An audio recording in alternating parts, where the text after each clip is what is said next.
Secretary to order.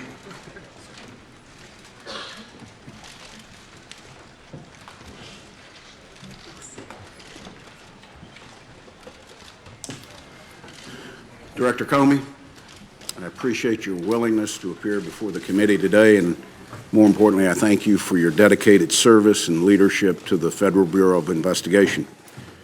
Your appearance today speaks to the trust we have built over the years, and I'm looking forward to a very open and candid discussion today.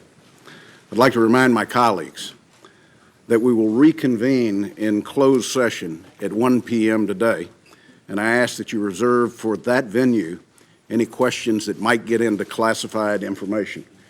The Director has been very gracious with his time, but the Vice Chairman and I have worked out a very specific timeline for his commitment to be on the Hill, so we will do everything we can to meet that agreement. The Senate Select Committee on Intelligence exists to certify for the other 85 members of the United States Senate and the American people that the intelligence community is operating lawfully and has the necessary authorities and tools to accomplish its mission and keep America safe. Part of our mission, beyond the oversight we continue to provide to the intelligence community and its activities, is to investigate Russian interference in the 2016 U.S. elections. The committee's work continues. This hearing represents part of that effort. Jim, allegations have been swirling in the press for the last several weeks, and today's your opportunity to set the record straight. Yesterday, I read with interest your statement for the record, and I think it provides some helpful details surrounding your interactions with the President. It clearly lays out your understanding of those discussions, actions you took following each conversation, and your state of mind. I very much appreciate your candor, and I think it's helpful as we work through to determine the ultimate truth behind possible Russian interference in the 2016 elections. Your statement also provides texture and context to your interactions with the President from your vantage point and outlines a strained relationship. The American people need to hear your side of the story, just as they need to hear the President's descriptions of events. These interactions also highlight the importance of the committee's ongoing investigation. Our experienced staff is interviewing all relevant parties and some of the most sensitive intelligence in our country's possession. We will establish the facts, separate from rampant speculation, and lay them out for the American people to make their own judgment. Only then will we, as a nation, be able to move forward and to put this episode to rest. There are several outstanding issues not addressed in your statement that I hope you'll clear up for the American people today. Did the President's request for loyalty, your impression that the one-on-one dinner of January 27th was, and I quote, at least in part, an effort to create some sort of patronage relationship, or his March 30th phone call asking what you could do to lift the cloud of Russia investigation in any way, alter your approach of the FBI's investigation into General Flynn, or the broader investigation into Russia and possible links to the campaign? In your opinion, did potential Russian efforts to establish links with individuals in the Trump orbit rise to the level we could define as collusion, or was it a counterintelligence concern? There's been a significant public speculation about your decision-making related to the Clinton email investigation. Why did you decide to publicly announce FBI's recommendations that the Department of Justice not pursue criminal charges? You have described it as a choice between a bad decision and a worse decision. The American people need to understand the facts behind your action. This committee is uniquely suited to investigate Russia's interference in the 2016 elections. We also have a unified bipartisan approach to what is a highly charged partisan issue. Russian activities during 2016 election may have been aimed at one party's candidate, but as my colleague Senator Rubio says frequently, in 2018 and 2020, it could be aimed at anyone, at home or abroad. My colleague Senator Warner and I have worked in have worked to stay in lockstep on this investigation. We've had our differences on approach at times, but I've constantly stressed that we need to be a team, and I think Senator Warner agrees with me. We must keep these questions above politics and partisanship. It's too important to be tainted by anyone trying to score political points. With that, again, I welcome you, Director, and I turn to the Vice Chairman for any comments he might have. Well, thank you, Mr. Chairman. And let me start by, again, absolutely thanking all the members of the committee for the seriousness in which they've taken on this task. Mr. Comey, thank you for agreeing to come testify as part of this committee's investigation into Russia. I realize that this hearing has been obviously the focus of a lot of Washington in the last few days. But the truth is, many Americans who may be tuning in today probably haven't focused on every twist and turn of the investigation. So I'd like to briefly describe, at least from this senator's standpoint, what we already know and what we're still investigating. To be clear, this investigation is not about relitigating the election. It's not about who won or lost, and it sure as heck is not about Democrats versus Republicans. We're here because a foreign adversary attacked us right here at home, plain and simple, not by guns or missiles, but by foreign operatives seeking to hijack our most important democratic process, our presidential election. Russian spies engaged in a series of online cyber raids and a broad campaign of disinformation, all ultimately aimed at sowing chaos to undermine public faith in our process, in our leadership, and ultimately in ourselves. And that's not just this senator's opinion. It is the unanimous determination of the entire U.S. intelligence community. So we must find out the full story. What the Russians did, and candidly, as some other colleagues have mentioned, why they were so successful. And more importantly, we must determine the necessary steps to take to protect our democracy and ensure they can't do it again. Chairman mentioned elections in 2018 and 2020. In my home state of Virginia, we have elections this year in 2017. Simply put, we cannot let anything or anyone prevent us from getting to the bottom of this. Now, Mr. Comey, let me say at the outset, we haven't always agreed on every issue. In fact, I've occasionally questioned some of the actions you've taken. But I've never had any reason to question your integrity, your expertise, or your intelligence. You've been a straight shooter with this committee and have been willing to speak truth to power, even at the risk of your own career, which makes the way in which you were fired by the president ultimately shocking.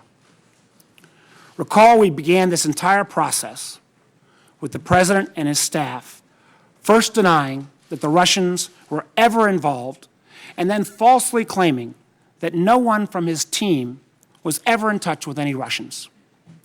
We know that's just not the truth. Numerous Trump associates had undisclosed contacts with Russians before and after the election, including the president's attorney general, his former national security advisor, and his current senior advisor, Mr. Kushner. That doesn't even begin to count the host of additional campaign associates and advisors who've also been caught up in this massive web. We saw Mr. Trump's campaign manager, Mr. Manafort, forced to step down over ties to Russian-backed entities.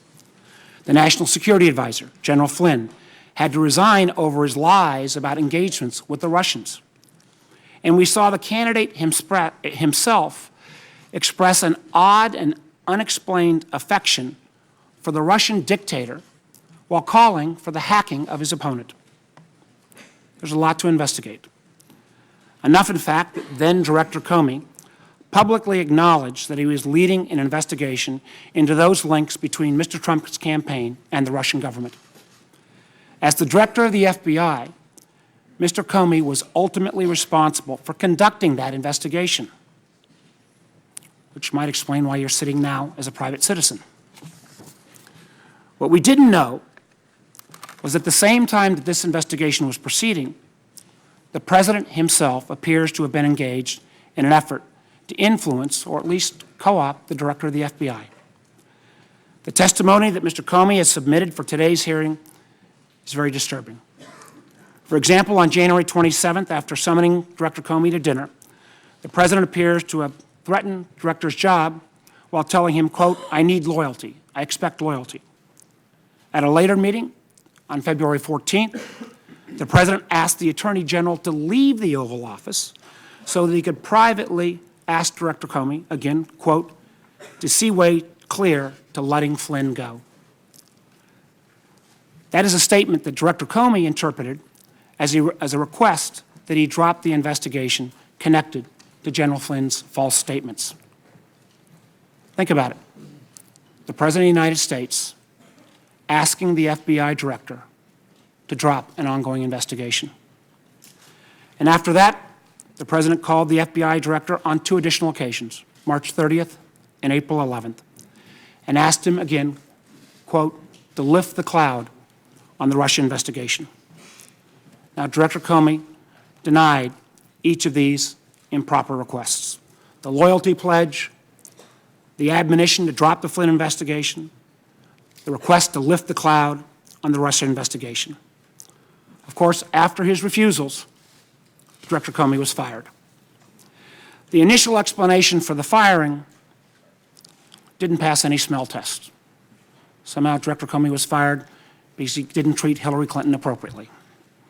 Of course, that explanation lasted about a day because the President himself then made very clear that he was thinking about Russia when he decided to fire Director Comey. Shockingly, reports suggest that the President admitted as much in an Oval Office meeting with the Russians the day after Director Comey was fired.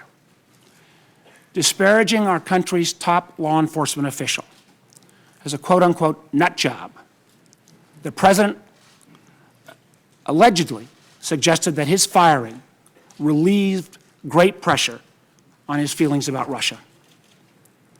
This is not happening in isolation.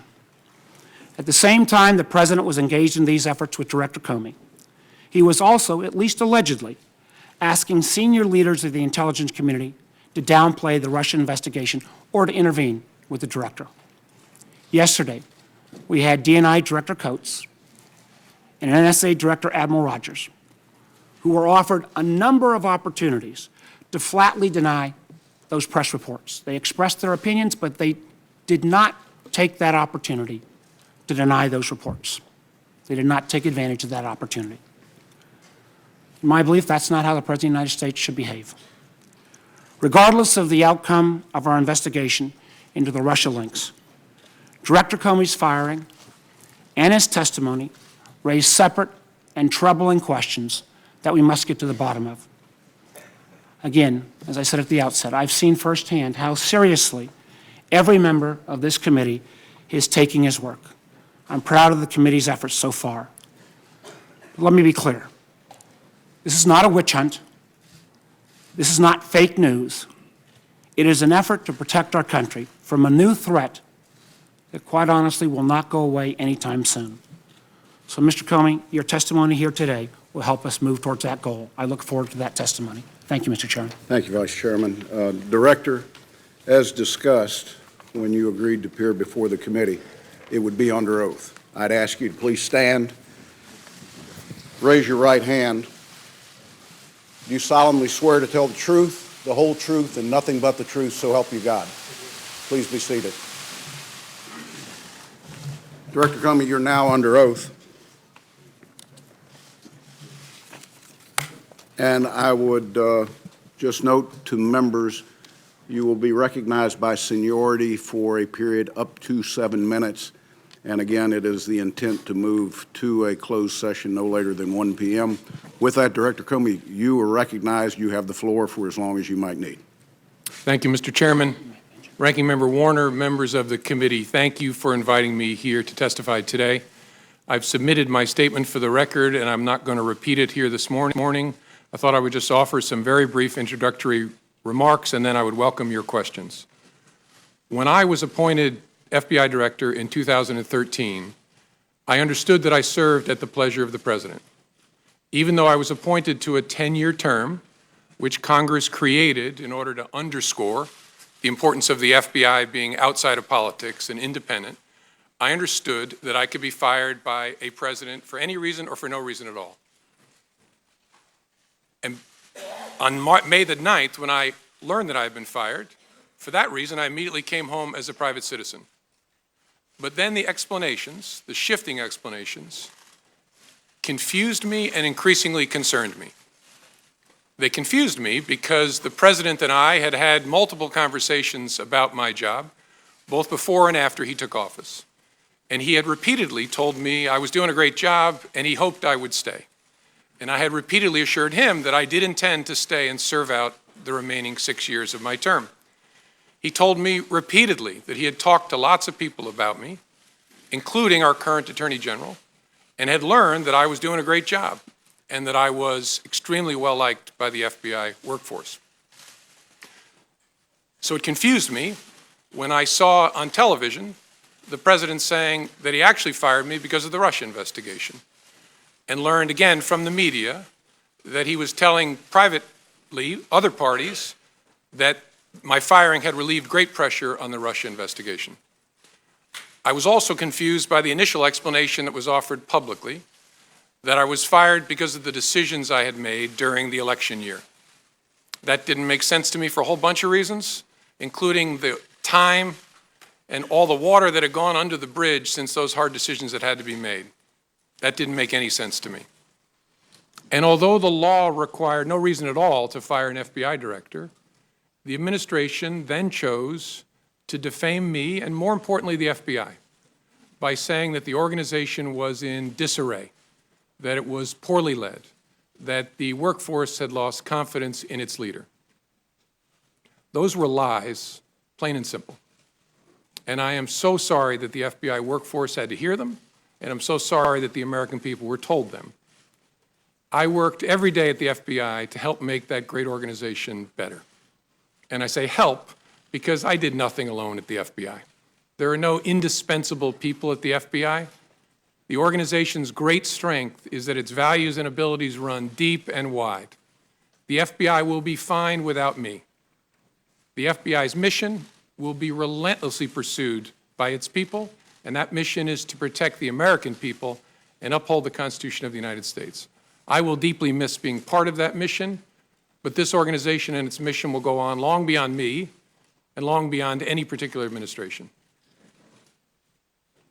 I have a message before I close for my former colleagues of the FBI, but at first I want the American people to know this truth. The FBI is honest, the FBI is strong, and the FBI is and always will be independent. And now to my former colleagues, if I may. I am so sorry that I didn't get the chance to say goodbye to you properly. It was the honor of my life to serve beside you, to be part of the FBI family, and I will miss it for the rest of my life. Thank you for standing watch. Thank you for doing so much good for this country. Do that good as long as ever you can. And Senators, I look forward to your questions. Director, thank you for that testimony, both oral and the written testimony that you provided to the committee yesterday and made public to the American people. Chair would recognize himself first for 12 minutes, Vice Chair for 12 minutes based upon the agreement we have. Director, did the Special Counsel's Office review and/or edit your written testimony? No. Do you have any doubt that Russia attempted to interfere in the 2016 elections? None. Do you have any doubt that the Russian government was behind the intrusions in the DNC and the DCCC systems and the subsequent leaks of that information? No, no doubt. Do you have any doubt that the Russian government was behind the cyber intrusion into state voter files? No. Do you have any doubt that officials of the Russian government were fully aware of these activities? No doubt. Are you confident that no votes cast in the 2016 presidential election were altered? I'm confident. By the time when I left as director, I'd seen no indication of that whatsoever. Director Comey, did the president at any time ask you to stop the FBI investigation into Russian involvement in the 2016 U.S. elections? Not to my understanding, no. Did any individual working for this administration, including the Justice Department, ask you to stop the Russian investigation? No. Director, when the president requested that you, and I quote, let Flynn go, General Flynn had an unreported contact with the Russians, which is an offense. And if press accounts are right, there might have been discrepancies between facts and his FBI testimony. In your estimation, was General Flynn at that time in serious legal jeopardy? And in addition to that, do you sense that the president was trying to obstruct justice or just seek for a way for Mike Flynn to save face, given he had already been fired?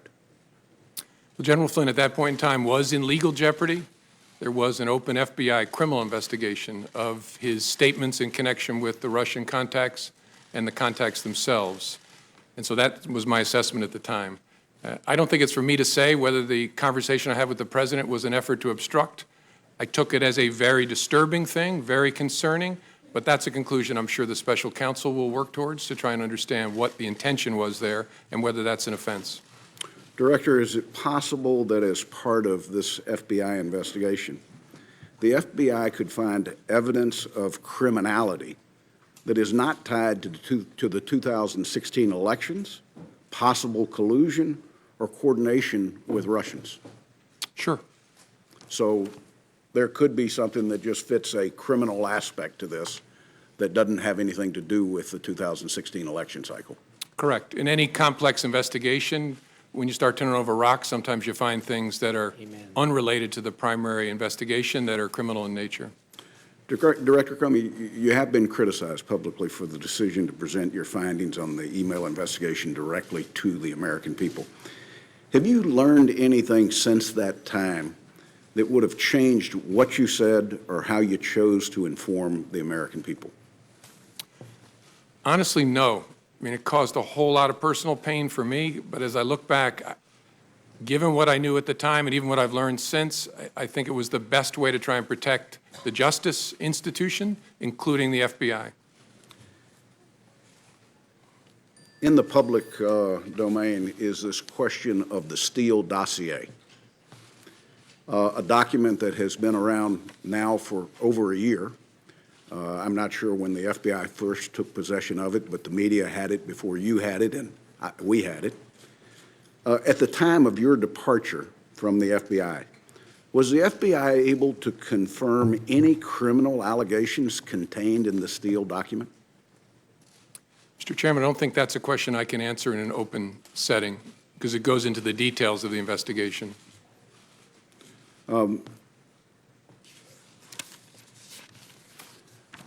Director, the term we hear most often is collusion.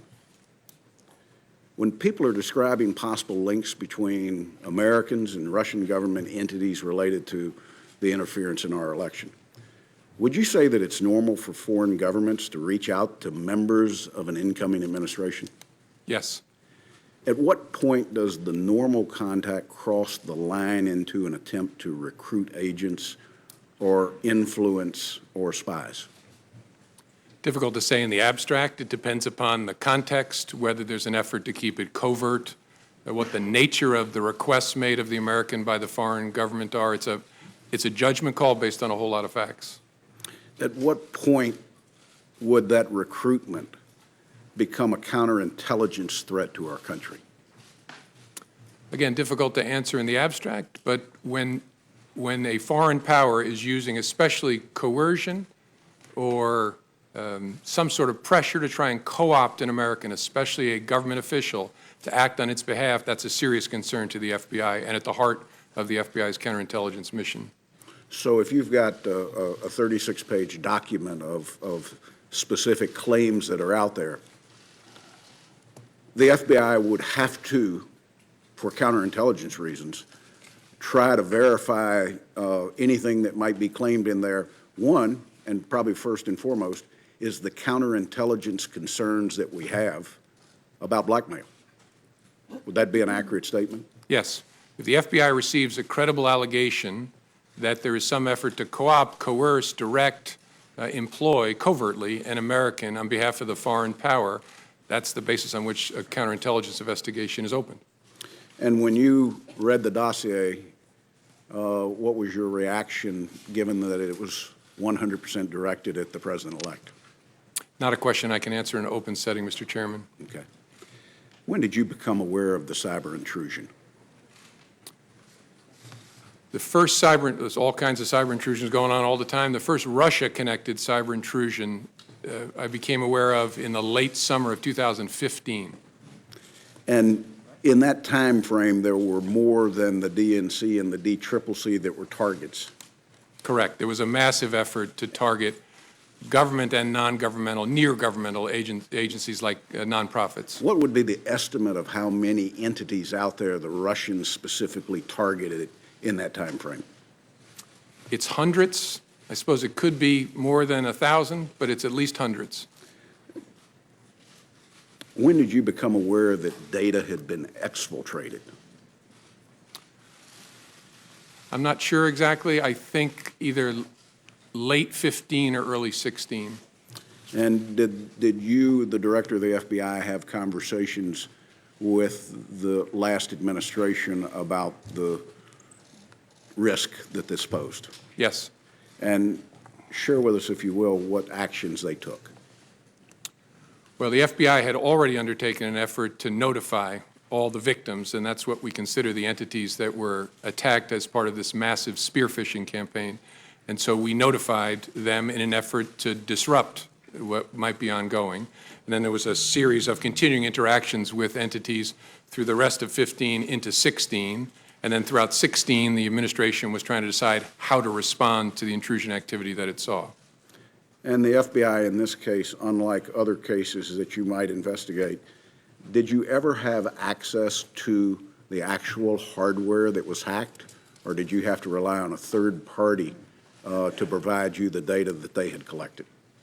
In the case of the DNC, and I believe the DCCC, but I'm sure the DNC, we did not have access to the devices themselves. We got relevant forensic information from a private party, a high-class entity that had done the work, but we didn't get direct access. But no content? Correct. Isn't content an important part of the forensics from a counterintelligence standpoint? It is, although what was briefed to me by my folks, the people who were my folks at the time, is that they had gotten the information from the private party that they needed to understand the intrusion by the spring of 2016. Let me go back, if I can, very briefly, to the decision to publicly go out with your results on the email. Was your decision influenced by the Attorney General's tarmac meeting with the former President Bill Clinton? Yes, in a ultimately conclusive way. That was the thing that capped it for me, that I had to do something separately to protect the credibility of the investigation, which meant both the FBI and the Justice Department. Were there other things that contributed to that that you can describe in an open session? There were other things that contributed to that. One significant item I can't. I know the committee's been briefed on. There's been some public accounts of it which are nonsense, but I understand the committee's been briefed on the classified facts. Probably the only other consideration that I guess I can talk about in an open setting is that at one point the Attorney General had directed me not to call it an investigation, but instead to call it a matter, which confused me and concerned me. But that was one of the bricks in the load that led me to conclude I have to step away from the department if we're to close this case credibly. Director, my last question. You're not only a seasoned prosecutor, you've led the FBI for years. You understand the investigative process. You've worked with this committee closely. and we're grateful to you because I think we've mutually built trust in what your organization does and what we do. Is there any doubt in your mind that this committee can carry out its oversight role in the 2016 Russian involvement in the elections in parallel with the now special counsel that's been set up? No, no doubt. It can be done. It requires lots of conversations, but Bob Mueller is one of this country's great, great pros, and I'm sure you all will be able to work it out with him to run it in parallel. I want to thank you once again. I want to turn to the Vice Chairman. Thank you, Mr. Chairman. And again, Director Comey, thank you for your service. And your comments to your FBI family, I know were heartfelt. Know that even though there are some in the administration who've tried to smear your reputation, you had Acting Director McCabe in public testimony a few weeks back and in public testimony yesterday reaffirm that the vast majority of the FBI community had great trust in your leadership and obviously trust in your integrity. I want to go through a number of the meetings that you referenced in your testimony. And let's start with the January 6th meeting in Trump Tower, where you went up with a series of officials to brief the President-elect on the Russia investigation. My understanding is you remained afterwards to brief him on, again, quote, some personally sensitive aspects of the information you relayed. Now, you said after that briefing, you felt compelled to document that conversation, that you actually started documenting it as soon as you got into the car. Now, you've had extensive experience at the Department of Justice and at the FBI. You've worked under presidents of both parties. What was it about that meeting that led you to determine that you needed to start putting down a written record? A combination of things. I think the circumstances, the subject matter, and the person I was interacting with. Circumstances first, I was alone with the President of the United States, or the President-elect, soon to be President. The subject matter, I was talking about matters that touch on the FBI's core responsibility and that relate to the President-elect personally. And then the nature of the person. I was honestly concerned that he might lie about the nature of our meeting, and so I thought it really important to document. That combination of things I'd never experienced before, but it led me to believe I got to write it down, and I got to write it down in a very detailed way. I think that's a very important statement you just made. And my understanding is that then, again, unlike your dealings with presidents of either parties in your past experience, in every subsequent meeting or conversation with this president, you created a written record. Did you feel that you needed to create this written record of these memos because they might need to be relied on at some future date? Sure. I created records after conversations, and I think I did it after each of our 9 conversations. If I didn't, I did it for nearly all of them, especially the ones that were substantive. I knew that there might come a day when I would need a record of what had happened, not just to defend myself, but to defend the FBI and our integrity as an institution and the independence of our investigative function. That's what made this so difficult, is it was a combination of circumstances, subject matter, and the particular person. And so in all your experience, this was the only president that you felt like in every meeting you needed to document, because at some point, using your words, he might put out a non-truthful representation of that meeting. Now, that's right, Senator. And I, as I said in my written testimony, as FBI director, I interacted with President Obama, and I spoke only twice in 3 years and didn't document it. When I was Deputy Attorney General, I had one one-on-one meeting with President Bush about a very important and difficult national security matter. I didn't write a memo documenting that conversation either. Sent a quick email to my staff to let them know there was something going on. But I didn't feel with President Bush the need to document it in that way. Again, because the combination of those factors just wasn't present with either President Bush or President Obama.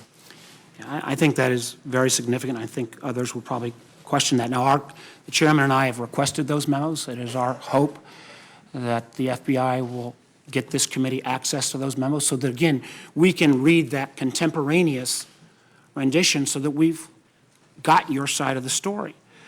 Now, I know members have said and press have said that if you were a great deal has been made of whether the president, you are asked to, in effect, indicate whether the president was the subject of any investigation. And my understanding is prior to your meeting on January 6th, you discussed with your leadership team whether or not you should be prepared to assure then President-elect Trump that the FBI was not investigating him personally. Now, my understanding is your leadership team agreed with that, but was that a unanimous decision? Was there any debate about that? It wasn't unanimous. One of the members of the leadership team had a view that although it was technically true, we did not have a counterintelligence file case open on then President-elect Trump. His concern was because we're looking at the potential, again, that's the subject of the investigation, coordination between the campaign and Russia, because it was President Trump, President-elect Trump's campaign, this person's view was inevitably his behavior, his conduct will fall within the scope of that work, and so he was reluctant to make the statement that I made. I disagreed. I thought it was fair to say what was literally true. There is not a counterintelligence investigation of Mr. Trump, and I decided in the moment to say it, given the nature of our conversation. At that moment in time, did you ever revisit that as in these subsequent sessions? With the FBI leadership team. team? Sure. With the team. And the leader who had that view, it didn't change. His view was still that it was probably, although literally true, his concern was it could be misleading because the nature of the investigation was such that it might well touch, obviously it would touch the campaign, and the person at the head of the campaign would be the candidate. And so that was his view throughout. Let me move to the January 27th dinner, where you said, quote, "The president began by asking me whether I wanted to stay on as FBI director. He also indicated that lots of people, again your words, wanted the job. You go on to say that the dinner itself was seemingly an effort to, quote, have you ask him for your job and create some sort of, quote unquote, patronage relationship. The president seems, from my reading of your memo, to be holding your job or your possibility of continuing in your job over your head in a fairly direct way. What was your impression, and what did you mean by this notion of a patronage relationship? Well, my impression, and again, it's my impression, I could always be wrong, but my common sense told me that what was going on is either he had concluded or someone had told him that you've already asked Comey to stay and you didn't get anything for it, and that the dinner was an effort to build a relationship, in fact, he asked specifically, of loyalty in the context of asking me to stay. And as I said, what was odd about that is we'd already talked twice about it by that point, and he'd said, I very much hope you'll stay. I hope you'll stay. In fact, I just remembered sitting here, a third one, when you've seen the picture of me walking across the blue room, and what the president whispered in my ear was, I really look forward to working with you. So after those encounters— And that was just a few days before you were fired. Yeah, that was on the Sunday after the inauguration. The next Friday, I have dinner, and the president begins by wanting to talk about my job. And so I'm sitting there thinking, wait a minute, 3 times you've already asked me to stay or talked about me staying. My common sense, again, I could be wrong, but my common sense told me what's going on here is that he's looking to get something in exchange for granting my request to stay in the job. Again, we all understand, I was a governor, I had people work for me, but this constant request, and again, quoting you, him saying that he, despite you explaining your independence, he kept coming back to, I need loyalty, I expect loyalty. Had you ever had any of those kind of requests before from anyone else you'd worked for in the government? No. And what made me uneasy was, I'm, at that point, the director of the FBI. The reason that Congress created a 10-year term is so that the director is not feeling as if they're serving with political loyalty owed to any particular person. The statue of justice has a blindfold on because you're not supposed to be peeking out to see whether your patron is pleased or not with what you're doing. It should be about the facts and the law. That's why I became FBI director, to be in that kind of position. So that's why I was so uneasy. Well, let me move on. My time's running out. February 14th, again, it seems a bit strange. You were in a meeting, and your direct superior, the Attorney General, was in that meeting as well, yet the President asked everyone to leave, including the Attorney General to leave, before he brought up the matter of General Flynn. What was your impression of that type of action? And had you ever seen anything like that before? No. My impression was something big is about to happen. I need to remember every single word that is spoken. And again, I could be wrong. I'm 56 years old. I've been seen a few things. My sense was the Attorney General knew he shouldn't be leaving, which is why he was lingering. And I don't know Mr. Kushner well, but I think he picked up on the same thing. And so I knew something was about to happen that I needed to pay very close attention to. And I found it very interesting that in the memo that you wrote after this February 14th pull-aside, you made clear that you wrote that memo in a way that was unclassified. If you affirmatively made the decision to write a memo that was unclassified, was that because you felt at some point the facts of that meeting would have to come clean and come clear and actually be able to be cleared in a way that could be shared with the American people? Well, I remember thinking this is a very disturbing development, really important to our work. I need to document it and preserve it in a way, and this committee gets this, but sometimes when things are classified, it tangles them up. It's hard Amen. to share it within an investigative team. You have to be very careful about how you handle it for good reason. So my thinking was, if I write it in such a way that I don't include anything that would trigger a classification, that'll make it easier for us to discuss within the FBI and the government, and to hold on to it in a way that makes it accessible to us. Well, again, it's our hope, particularly since you're a pretty knowledgeable guy and you wrote this in a way that was unclassified, that this committee will get access to that unclassified document. I think it would be very important to our investigation. Let me just ask this in closing. How many ongoing investigations at any time does the FBI have going on? Tens of thousands. Tens of thousands. Did the President ever ask about any other ongoing investigation? No. Did he ever ask about you trying to interfere on any other investigation? No. I think, again, this speaks volumes. This doesn't even get to the questions around the phone calls about lifting the cloud. I know other members will get to that, but I really appreciate your testimony and appreciate your service to our nation. Thank you, Senator Warner. You know, I'm sitting here going through my contacts with him. I had one conversation with the President that was classified where he asked about an ongoing intelligence investigation. It was brief and entirely professional. But he didn't ask you to take any specific action on that, no. Unlike what he had done vis-a-vis Mr. Flynn and the overall Russia investigation. Correct. Thank you, sir. Senator Risch. Thank you very much. Mr. Comey, thank you for your service. America needs more like you, and we really appreciate it.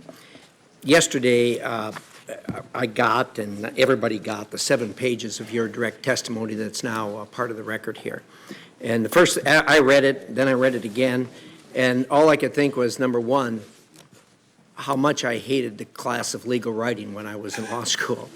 And you were the guy that probably got the A after reading this. So I find it clear, I find it concise, and having been a prosecutor for a number of years and handling hundreds, maybe thousands of cases and read police reports, investigative reports, this is as good as it gets, and I really appreciate that. Not only the conciseness and the clearness of it, but also the fact that you have things that were written down contemporaneously when they happened, and you actually put them in quotes, so we know exactly what happened, and we're not getting some rendition of it that's in your mind. So, Thank you, so sir. you're to be complimented for I had that. great parents and great teachers who beat that into me. That's obvious, sir. The chairman walked you through a number of things that the American people need to know and want to know. Number one, obviously, we all know about the active measures that the Russians have taken.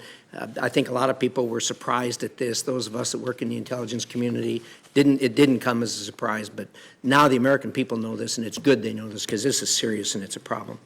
I think, secondly, I gather from all this that you're willing to say now that while you were director, the President of the United States was not under investigation. Is that a fair statement? That's correct. All right. So that's a fact that we can rely on at this Yes, sir. point. Okay.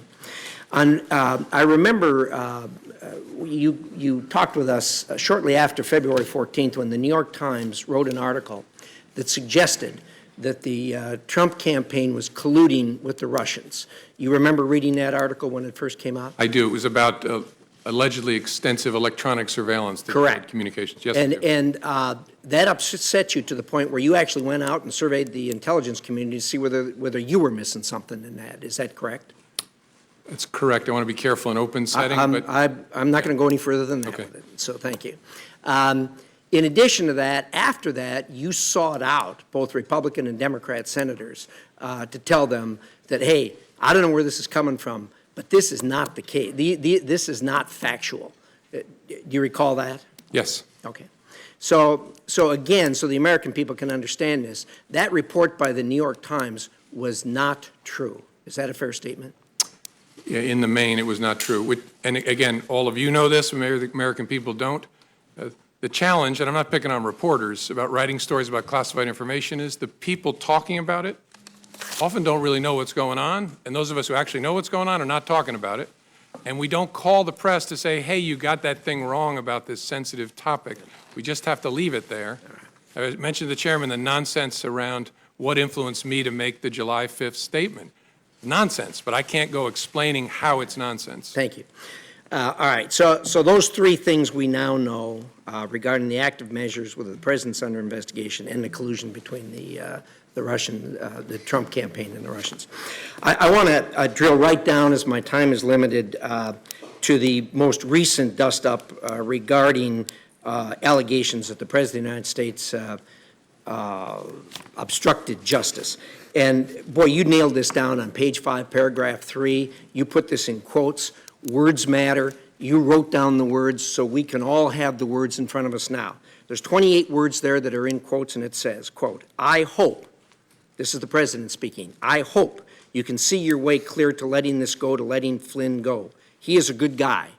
I hope you can let this go. Now, those are his exact words. Is that correct? Correct. And you wrote them here and you put them in quotes? Correct. Okay. Thank you for that. He did not direct you to let it go. Not in his words, no. He did not order you to let it go. Again, those words are not in order. No. He said, I hope. Now, like me, you probably did hundreds of cases, maybe thousands of cases, charging people with criminal offenses. And of course, you have knowledge of the thousands of cases out there that where people have been charged. Do you know of any case where a person has been charged for obstruction of justice, or for that matter, any other criminal offense, where they said or thought they hoped for an outcome? I don't know well enough to answer. And the reason I keep saying his words is I took it as a direction. Right. I mean, this is the President of the United States with me alone saying, I hope this. I took it as this is what he wants me to do. Now, I didn't obey that, but that's the way I took it. You may have taken it as a direction, but that's not what he said. Correct. That's why He said, I hope. those are exact words. Okay. Correct. You don't know of anyone that's ever been charged for hoping something. Is that a fair statement? I don't as I sit here. Yeah, thank you. Thank you, Mr. Chairman. Senator Feinstein. Thanks very much, Mr. Chairman. Mr. Comey, I just want you to know that I have great respect for you. Senator Cornyn and I sit on the Judiciary Committee, so we have occasion to have you before us. And I know that you're a man of strength and integrity, and I really regret the situation that we all find ourselves in. I just want to say that. Let me begin with one overarching question. Why do you believe you were fired? I guess I don't know for sure. I believe I take the president at his word that I was fired because of the Russia investigation. Something about the way I was conducting it, the president felt created pressure on him that he wanted to relieve. Again, I didn't know that at the time, but I've watched his interview. I've read the press accounts of his conversations, so I take him at his word there. Now, look, I could be wrong. Maybe he's saying something that's not true, but I take him at his word, at least based on what I know now. Talk for a moment about his request that you pledge loyalty and your response to that and what impact you believe that had. I don't know for sure because I don't know the president well enough to read him well. I think it was first of all, our relationship didn't get off to a great start, given the conversation I had to have on January 6th. This was not, this didn't improve the relationship because it was very, very awkward. He was asking for something and I was refusing to give it. But again, I don't know him well enough to know how he reacted to that exactly. Do you believe the Russia investigation played a role? And why I was fired? Yes. Yes, because I've seen the Okay. president say so. Let's go to the Flynn issue. Senator Risch outlined, I hope you could see your way to letting Flynn go. He's a good guy. I hope you can let this go. But you also said in your written remarks, and I quote, that you had understood the president to be requesting that we drop any investigation of Flynn in connection with false statements about his conversations with the Russian ambassador in December, end quote. Please go into that with more detail. Well, the context and the president's words are what led me to that conclusion. As I said in my statement, I could be wrong, but Flynn had been forced to resign the day before. And the controversy around General Flynn at that point in time was centered on whether he had lied to the vice president about the nature of his conversations with the Russians, whether he had been candid with others in the course of that. And so that happens on the day before. On the 14th, the president makes specific reference to that. And so that's why I understood him to be saying that what he wanted me to do was drop any investigation connected to Flynn's account of his conversations with the Russians. Now, here's the question. You're big, you're strong. I know the Oval Office, and I know what happens to people when they walk in. There is a certain amount of intimidation. But why didn't you stop and say, Mr. President, this is wrong. I cannot discuss this with you? It's a great question. Maybe if I were stronger, I would have. I was so stunned by the conversation that I just took it in. And the only thing I could think to say, because I was playing in my mind, because I was going to remember every word he said, I was playing in my mind, what should my response be? And that's why I very carefully chose the words. And look, I've seen the tweet about tapes. Lordy, I hope there are tapes. I remember saying, I agree he's a good guy, as a way of saying I'm not agreeing with what you just asked me to do. Again, maybe other people would be stronger in that circumstance, but that's how I conducted myself. I hope I'll never have another opportunity. Maybe if I did it again, I would do it better. You described 2 phone calls that you received from President Trump, one on March 30 and one on April 11, where he, quote, described the Russia investigation as a cloud that was impairing his ability, end quote, as president, and asked you, quote, to lift the cloud, end quote. How did you interpret that? And what did you believe he wanted you to do? I interpreted that as he was frustrated that the Russia investigation was taking up so much time and energy. I think he meant of the executive branch, but in the public square in general, and it was making it difficult for him to focus on other priorities of his. But what he asked me was actually narrower than that. So I think what he meant by the cloud, and again, I could be wrong, but what I think he meant by the cloud was the entire investigation is taking up oxygen and making it hard for me to focus on the things I want to focus on. The ask was to get it out that I, the president, am not personally under investigation. After April 11th, did he ask you more ever about the Russia investigation? Did he ask you any questions? We never spoke again after April 11th. You told the president, I would see what we could do. What did you mean? That was kind of a slightly cowardly way of trying to avoid telling him we're not going to do that, that I would see what we could do. It was a way of kind of getting off the phone, frankly. And then I turned and handed it to the acting Deputy Attorney General, Mr. Bente. So I wanted to go into that. Who did you talk with about that, lifting the cloud, stopping the investigation back at the FBI, and what was their response? Well, the FBI, during one of the 2 conversations, I'm not remembering exactly, I think the first, my chief of staff was actually sitting in front of me and heard my end of the conversation because the president's call was a surprise. And I discussed the lifting the cloud and the request with the senior leadership team, who typically, and I think in all these circumstances, was the deputy director, my chief of staff, the general counsel, the deputy director's chief counsel, and I think in a number of circumstances, the number 3 in the FBI, and a few of the conversations included the head of the National Security Branch. So that group of us that lead the FBI when it comes to national security. Okay, you have the President of the United States asking you to stop an investigation that's an important investigation. What was the response of your colleagues? I think they were as shocked and troubled by it as I was. Some said things that led me to believe that. I don't remember exactly, but the reaction was similar to mine. They're all experienced people who had never experienced such a thing. So they were very concerned. And then the conversation turned to about, so what should we do with this information? And that was a struggle for us because we are the leaders of the FBI, so it's been reported to us in that I heard it and now I've shared it with the leaders of the FBI. Our conversation was, should we share this with any senior officials at the Justice Department? Our absolute primary concern was we can't infect the investigative team. We don't want the agents and analysts working on this to know the President of the United States has asked, and when it comes from the President, I took it as a direction, to get rid of this investigation because we're not going to follow that request.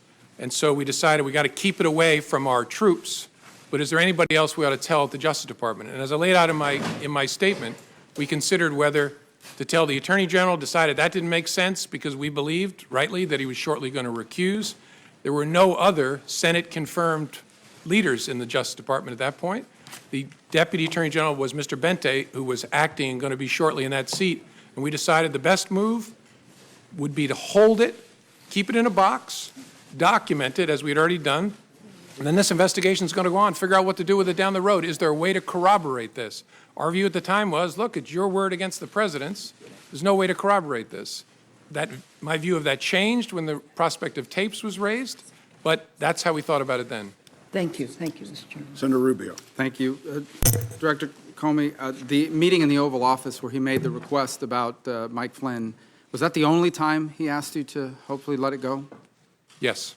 And in that meeting, as you understood it, he was asking not about the general Russia investigation. He was asking very specifically about the jeopardy that Flynn was in himself.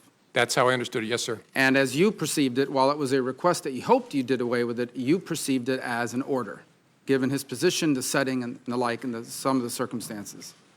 Yes. At the time, did you say anything to the President about that is not an appropriate request, or did you tell the White House counsel that is not an appropriate request? Someone needs to go tell the President that he can't do these things? I didn't, no. Okay. Why? I don't know. I think, as I said earlier, I think the circumstances were such that I was a bit stunned and didn't have the presence of mind. And I don't know, I don't want to make you sound like I'm Captain Courageous. I don't know whether, even if I had the presence of mind, I would have said to the President, sir, that's wrong. I don't know whether I would have. Okay. But in the moment, it didn't come to my mind. What came to my mind is be careful what you say. And so I said, I agree, Flynn is a good guy. So on the cloud, we keep talking about this cloud. You perceive the cloud to be the Russian investigation in general. Yes, sir. Right? But his specific ask was that you would tell the American people what you had already told him, what you had already told the leaders of Congress, both Democrats and Republicans, that he was not personally under investigation. Yes, sir. In fact, he was asking you to do what you have done here today. Correct. Yes, sir. Okay. And again, at that setting, did you say to the President that it would be inappropriate for you to do so and then talk to the White House counsel or anybody so hopefully they would talk to him and tell him that he couldn't do this?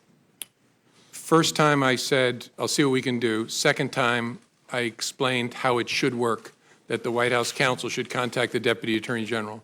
You told him the President said, okay, then I think that's what I'll do. And just to be clear, for you to make a public statement that he was not under investigation would not have been illegal, but you felt it made no sense because it could potentially create a duty to correct if circumstances changed. Yes, sir. We wrestled with it before my testimony where I confirmed that there was an investigation, and there were two primary concerns. One was it creates a duty to correct, which I've lived before, and you want to be very careful about doing that.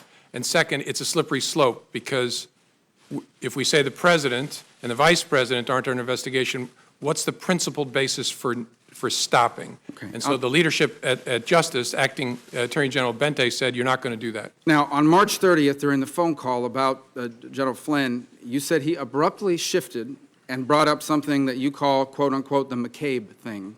Specifically, the McCabe thing, as you understood it, was that McCabe's wife had received campaign money from what I assume means Terry McAuliffe. Yes, sir. That That's was what I very was. close to the Clintons. And so why had the president at any point in time expressed to you concern, opposition, potential opposition to McCabe? I don't like this guy because he got money from someone that's close to Clinton. He had asked me during previous conversations about Andy McCabe and said, in essence, how's he going to be with me as president? I was pretty rough on him on the campaign trail. He was And rough on McCabe? He was rough, by his own account. He said he was rough on McCabe and Mrs. McCabe on the campaign trail. How's he going to be? And I assured the president, Andy is a total pro. No issue at all. You got to know the people of the FBI. They are not. So then the president turns to you and says, remember, I never brought up the McCabe thing because you said he was a good guy. Did you perceive that to be a statement that I took care of you, I didn't do something because you told me he was a good guy, so now, I'm asking you potentially for something in return? Is that how you perceived it? I wasn't sure what to make of it, honestly. That's possible, but it was so out of context that I didn't have a clear view of what it was. Now, on a number of occasions here, you bring up, let's talk now about the general Russia investigation, okay? In page 6 of your testimony, you say, the first thing you say is, he asked what we could do to, quote unquote, lift the cloud, the general Russia investigation, and you responded that we were investigating the matter as quickly as we could and that there would be great benefit if we didn't find anything to having done the work well, and he agreed. He reemphasized the problems it was causing him, but he agreed. So in essence, the president agreed with your statement that it would be great if we could have an investigation, all the facts came out, and we found nothing. So he agreed that that would be ideal, but this cloud is still messing up my ability to do the rest of my agenda. Is that an accurate assessment of? Yes, sir. He actually went farther than that. He said, and if some of my satellites did something wrong, it'd be good to find that out. Well, that's the second part, and that is the satellites. He said if one of my satellites, I imagine by that he meant some of the other people surrounding his campaign did something wrong, it would be great to know that as well. Yes, sir. That's what he said. So are those the only two instances in which that sort of back and forth happened, where the president was basically saying, and I'm paraphrasing here, it's okay, do the Russia investigation. I hope it all comes out. I have nothing to do with anything Russia. It'd be great if it all came out, if people around me were doing things that were wrong. Yes, as I recorded it accurately there, that was the sentiment he was expressing. Yes, sir. So what it comes down to is the president has asked three things of you. He asked for your loyalty, and you said you would be loyally honest. Honestly loyal. Honestly loyal. He asked you on one occasion to let the Mike Flynn thing go because he was a good guy. By the way, you're aware that he said the exact same thing in the press the next day. He's a good guy, he's been treated unfairly, et cetera, et cetera. So I imagine your FBI agents read that. I'm sure they did. The president's wishes were known to them, certainly by the next day when he had a press conference with the prime minister. But going back, the three requests were, number one, be loyal. Number two, let the Mike Flynn thing go. He's a good guy. He's been treated unfairly. And number three, can you please tell the American people what these leaders in Congress already know, what you already know, what you've told me 3 times, that I'm not personally under investigation? Those are the 3 things he asked. Yes, sir. You know, this investigation is full of leaks left and right. I mean, we've learned more from the newspapers sometimes than we do from our open hearings, for sure. Do you ever wonder why, of all the things in this investigation, the only thing that's never been leaked is the fact that the president was not personally under investigation, despite the fact that both Democrats and Republicans and the leadership of Congress knew that and have known that for weeks? I don't know. I find matters that are briefed to the Gang of 8 are pretty tightly held, in my experience. Finally, who are those senior leaders at the FBI that you shared these conversations with? As I said in response to Senator Feinstein's question, Deputy Director, my Chief of Staff, General Counsel, the Deputy Director's Chief Counsel, and then more often than not, the number 3 person at the FBI who's the Associate Deputy Director, and then quite often the head of the National Security Branch. Senator Wyden. Thank you, Mr. Chairman. Mr. Comey, welcome.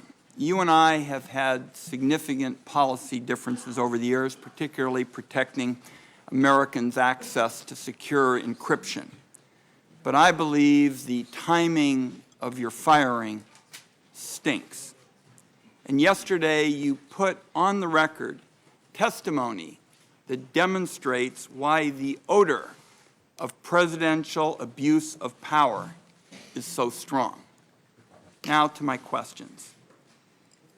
In talking to Senator Warner about this dinner that you had with the president, I believe January 27th, all in one dinner, the president raised your job prospects, he asked for your loyalty, and denied allegations against him.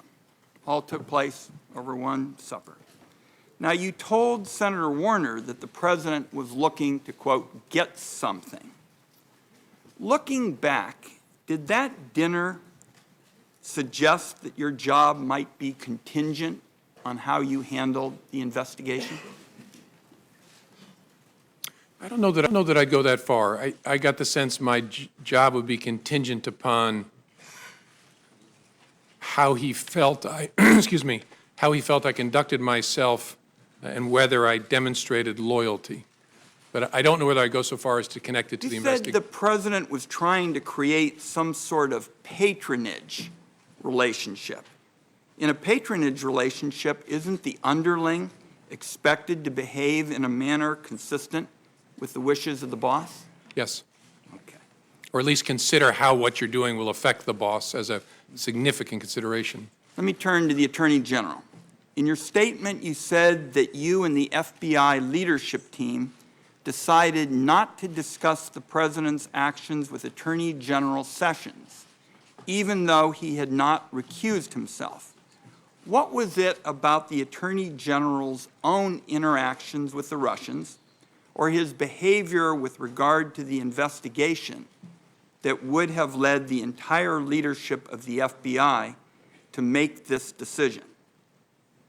Our judgment, as I recall, was that he was very close to and inevitably going to recuse himself for a variety of reasons. We also were aware of facts that I can't discuss in an open setting that would make his continued engagement in a Russia-related investigation problematic.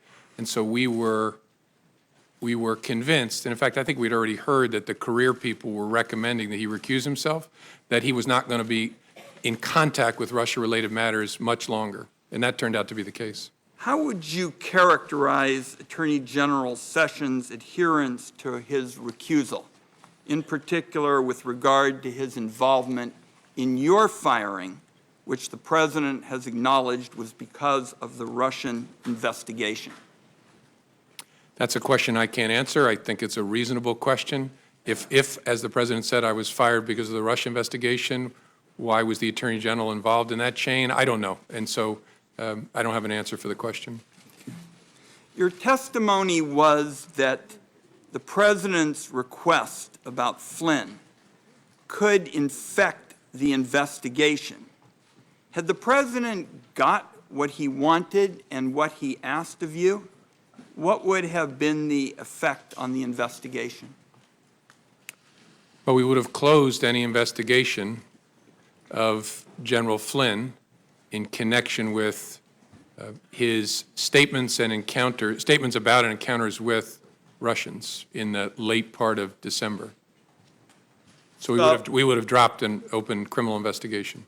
So, in effect, when you talk about infecting the enterprise, you would have dropped something major that would have spoken to the overall ability of the American people to get the facts.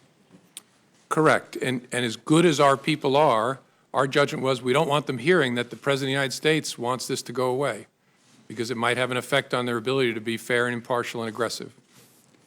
Now, the acting Attorney General Yates found out that Michael Flynn could be blackmailed by the Russians, and she went immediately to warn the White House. Flynn is gone, but other individuals with contacts with the Russians are still in extremely important positions of power. Should the American people have the same sense of urgency now with respect to them? I think all I can say, Senator, is the special counsel's investigation is very important. Understanding what efforts there were or are by the Russian government to influence our government is a critical part of the FBI's mission. So, and you've got the right person in Bob Mueller to lead it. So it's a very important piece of work. Vice President Pence was the head of the transition. To your knowledge, was he aware of the concerns about Michael Flynn prior to or during General Flynn's tenure as National Security Advisor? I don't, you're asking, including up to the time when Flynn was forced to resign? My understanding is that he was, and I'm trying to remember where I get that understanding from. I think from Acting Attorney General Yates. So, former Acting Attorney General Yates testified that concerns about General Flynn were discussed with the intelligence community. Would that have included anyone at the CIA or Dan Coates' office, the DNI? I would assume yes. Michael Flynn resigned 4 days after Attorney General Sessions was sworn in. Do you know if the Attorney General was aware of the concerns about Michael Flynn during that period? I don't, as I sit here. I don't recall that he was. I could be wrong, but I don't remember that he was. And finally, let's see if you can give us some sense of who recommended your firing. Besides the letters from the Attorney General, the Deputy Attorney General, do you have any information on who may have recommended or have been involved in your firing? I don't. Okay. Thank you, Mr. Chairman. Senator Collins. Thank you, Mr. Chairman. Mr. Comey, let me begin by thanking you for your voluntary compliance with our request to appear before this committee and assist us in this very important investigation. I want first to ask you about your conversations with the president, the 3 conversations in which you told him that he was not under investigation. The first was during your January 6th meeting, according to your testimony, in which it appears that you actually volunteered that assurance. Is that correct? That's correct. Did you limit that statement to counterintelligence investigations, or were you talking about any kind of FBI investigation? I didn't use the term counterintelligence. I was speaking to him and briefing him about some salacious and unverified material. It was in the context of that he had a strong and defensive reaction about that not being true.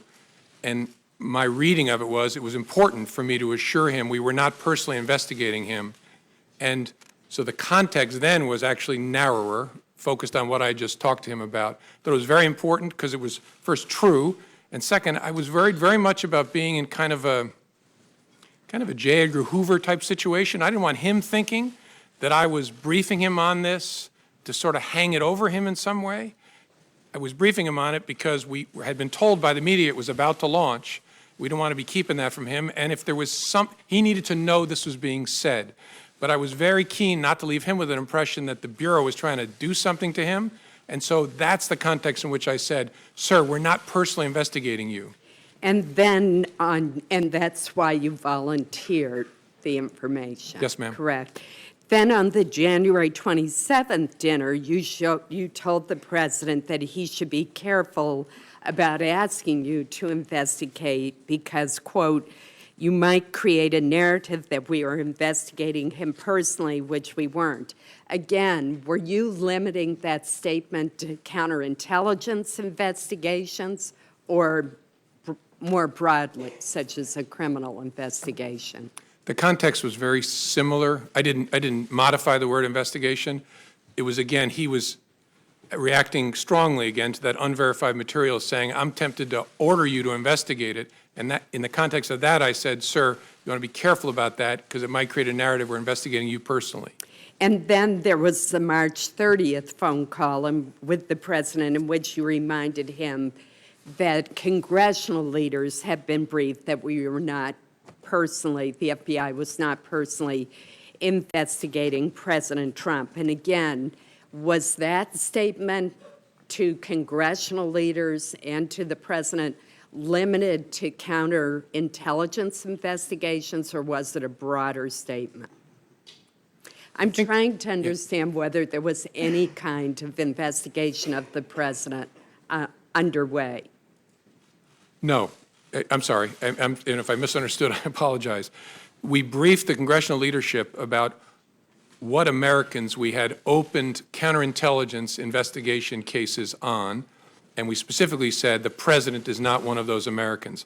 But that there was no other investigation of the president that we were not mentioning at that time. What the context was counterintelligence, but I wasn't trying to hide some criminal investigation of the president. And was the president under investigation at the time of your dismissal on May 9th?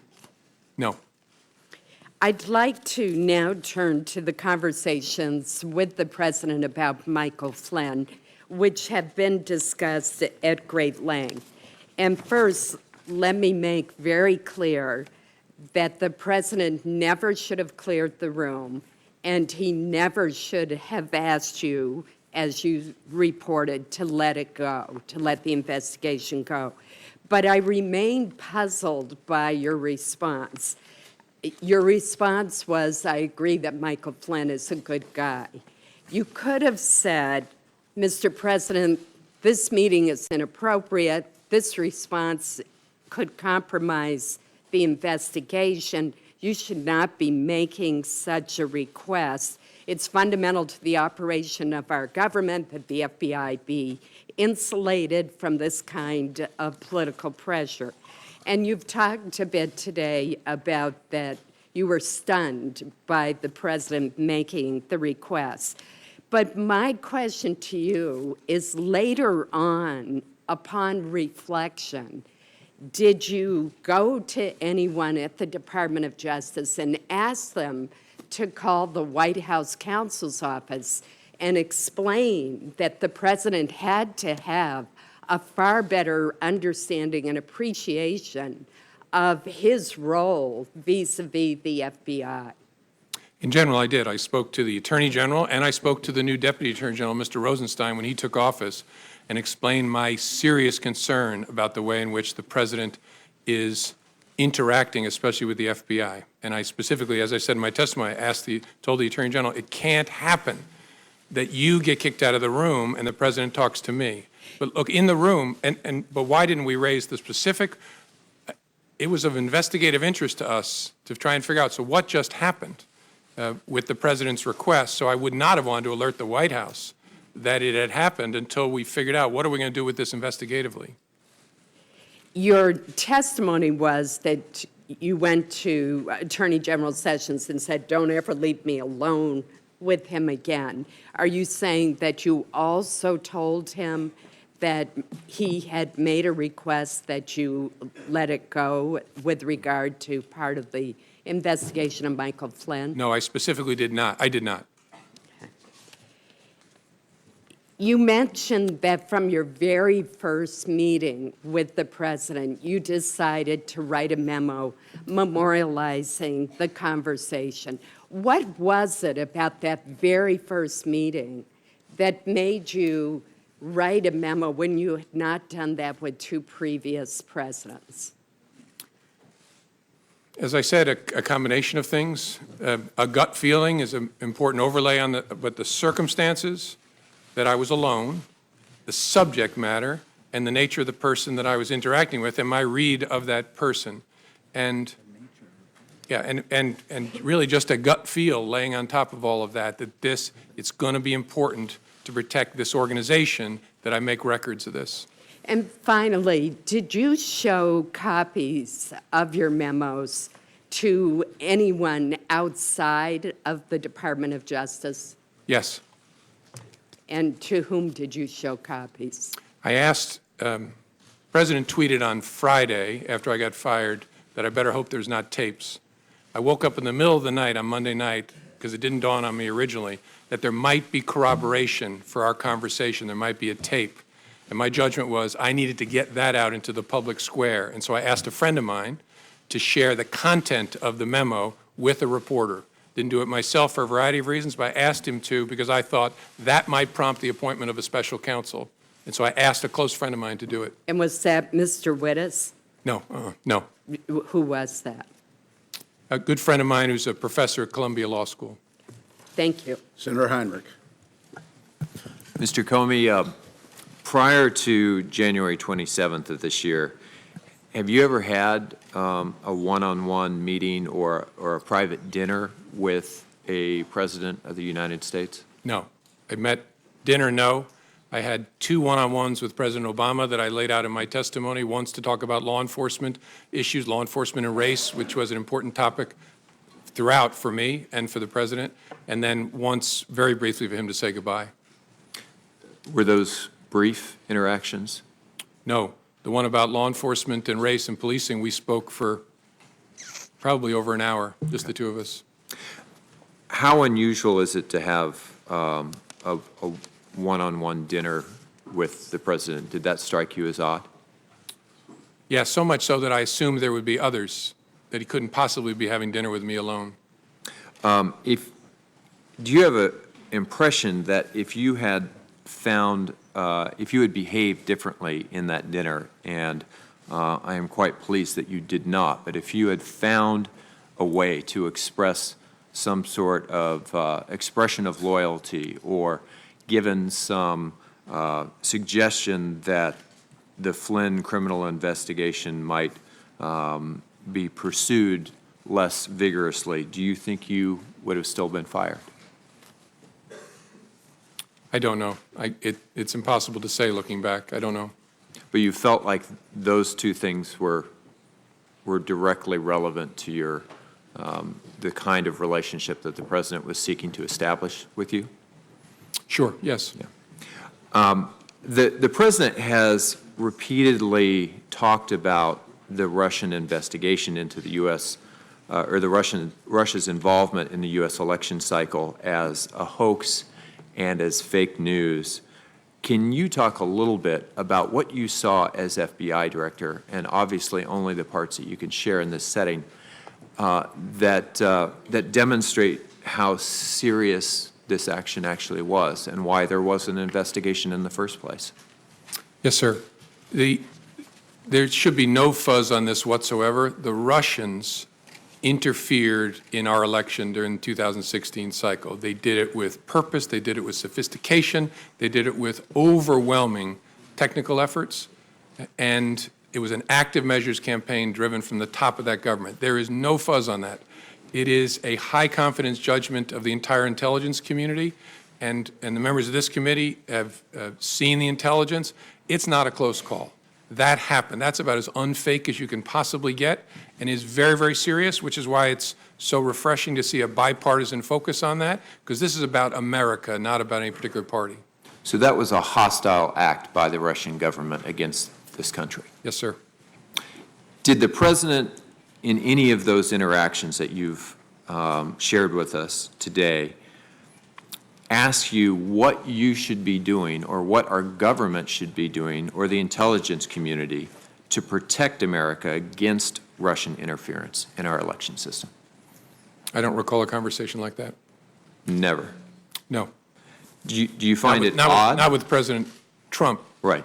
I attended a fair number of meetings on that with President Obama. Do you find it odd that the president seemed unconcerned by Russia's actions in our election? I can't answer that because I don't know what other conversations he had with other advisors or other intelligence community leaders. So I just don't know sitting here. Did you have any interactions with the president that suggested he was taking that hostile action seriously? I don't remember any interactions with the president other than the initial briefing on January the 6th. I don't remember, could be wrong, but I don't remember any conversations with him at all about that. As you're very aware, it was only the two of you in the room for that dinner. You've told us that the president asked you to back off the Flynn investigation. The president told a reporter. Not in that dinner. Fair enough. told the reporter he never did that.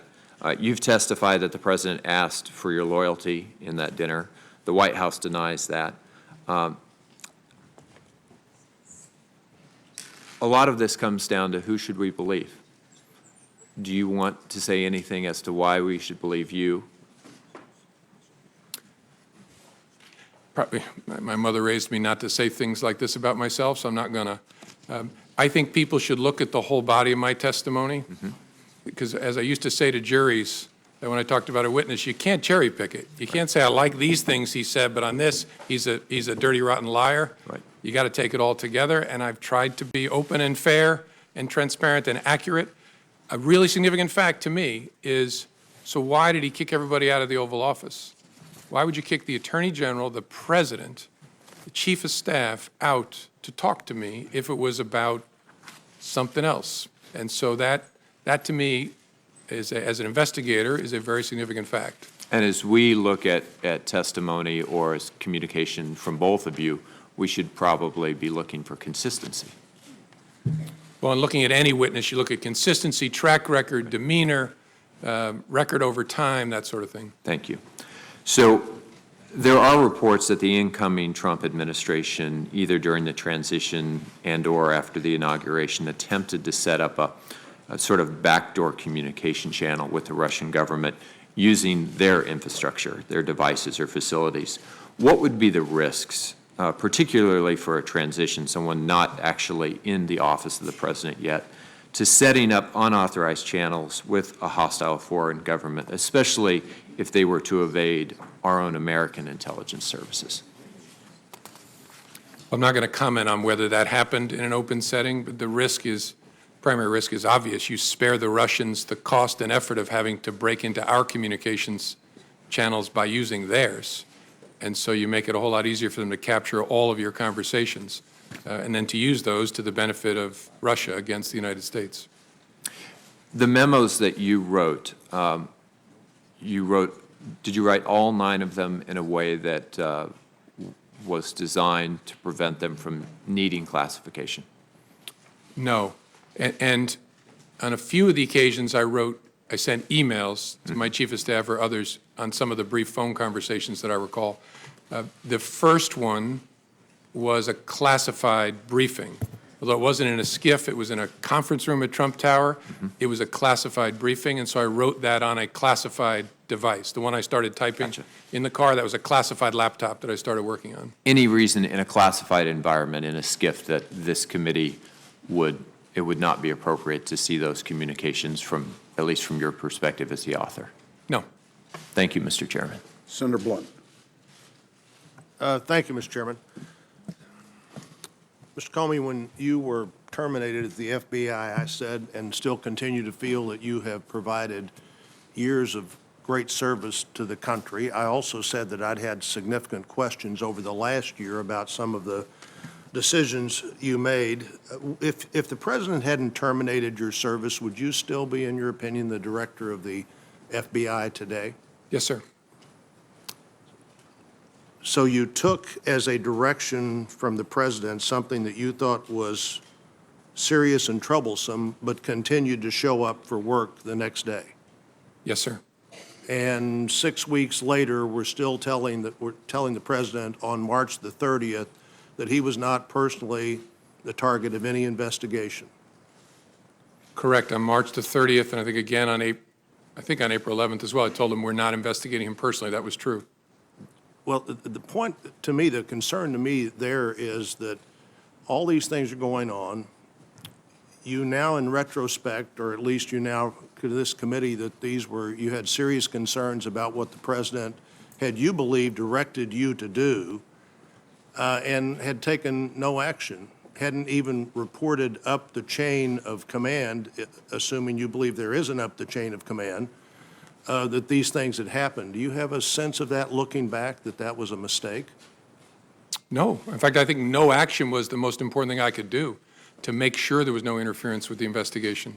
And on the Flynn issue specifically, I believe you said earlier that you believe the president was suggesting you drop any investigation of Flynn's account of his conversation with the Russian ambassador.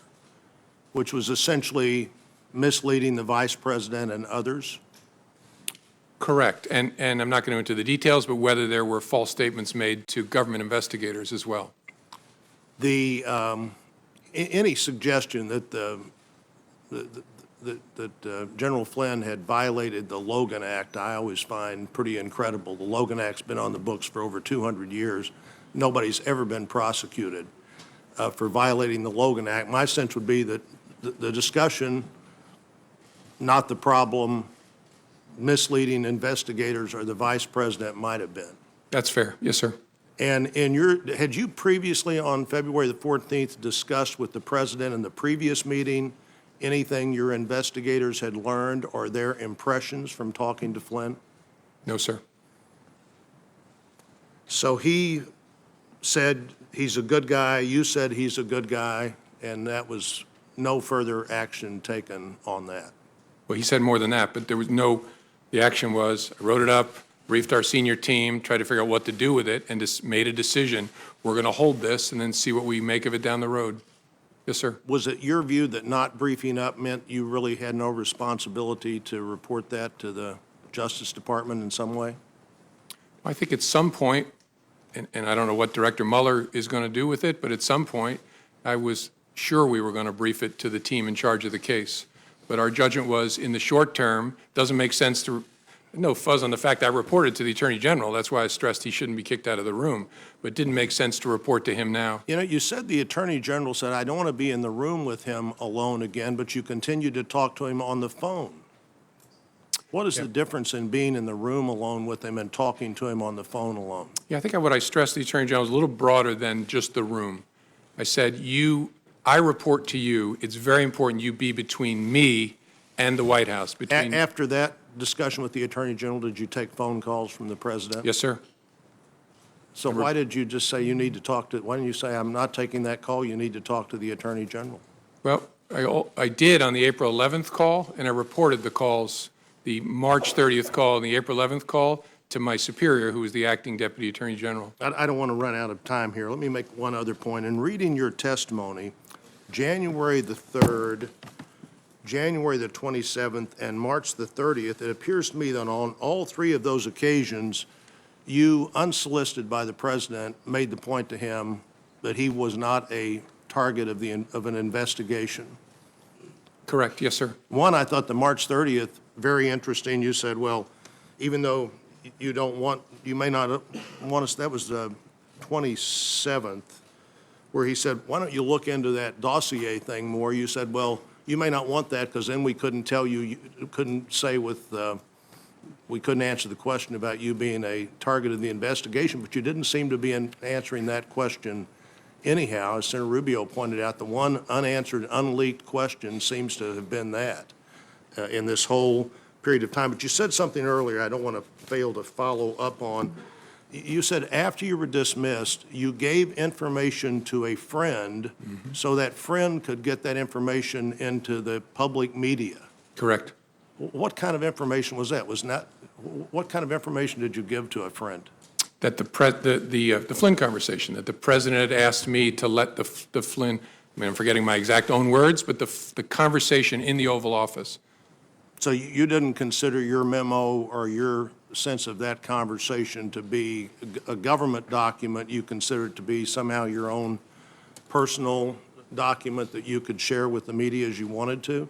Correct. Through a friend? I understood this to be my recollection recorded of my conversation with the President. As a private citizen, I felt free to share that. I thought it very important to get it out.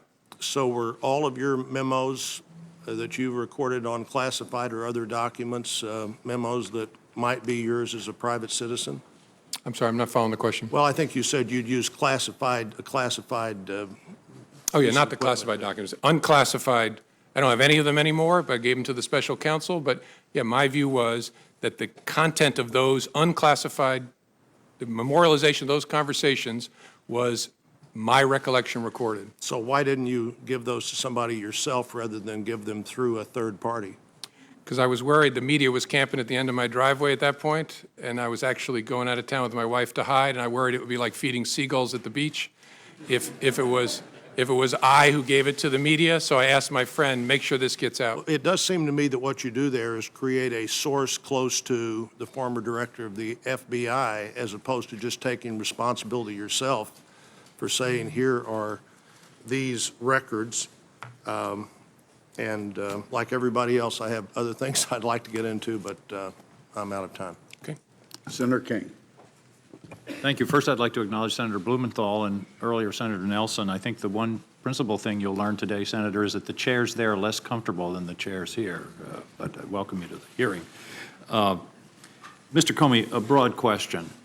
Was the Russian activity in the 2016 election a one-off proposition, or is this part of a long-term strategy? Will they be back? Oh, it's a long-term practice of theirs. It stepped up a notch in a significant way in 16. They'll be back. I think that's very important for the American people to understand that this is very much a forward-looking investigation in terms of how do we understand what they did and how do we prevent it. Would you agree that that's a big part of our role here? Yes, sir, and it's not a Republican thing or a Democratic thing. It really is an American thing. They're going to come for whatever party they choose to try and work on behalf of, and they're not devoted to either in my experience. They're just about their own advantage, and they will be back. That's my observation. I don't think Putin is a Republican or a Democrat. He's an opportunist. I think that's a fair statement.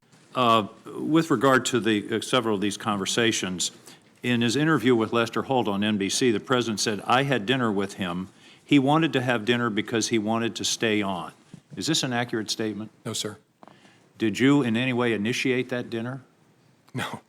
He called me at my desk at lunchtime and asked me, was I free for dinner that night? And called himself and said, can you come over for dinner tonight? And I said, yes, sir. He said, will 6 work? I think he said 6 first. And then he said, I was going to invite your whole family, but we'll do that next time. I wanted you to come over.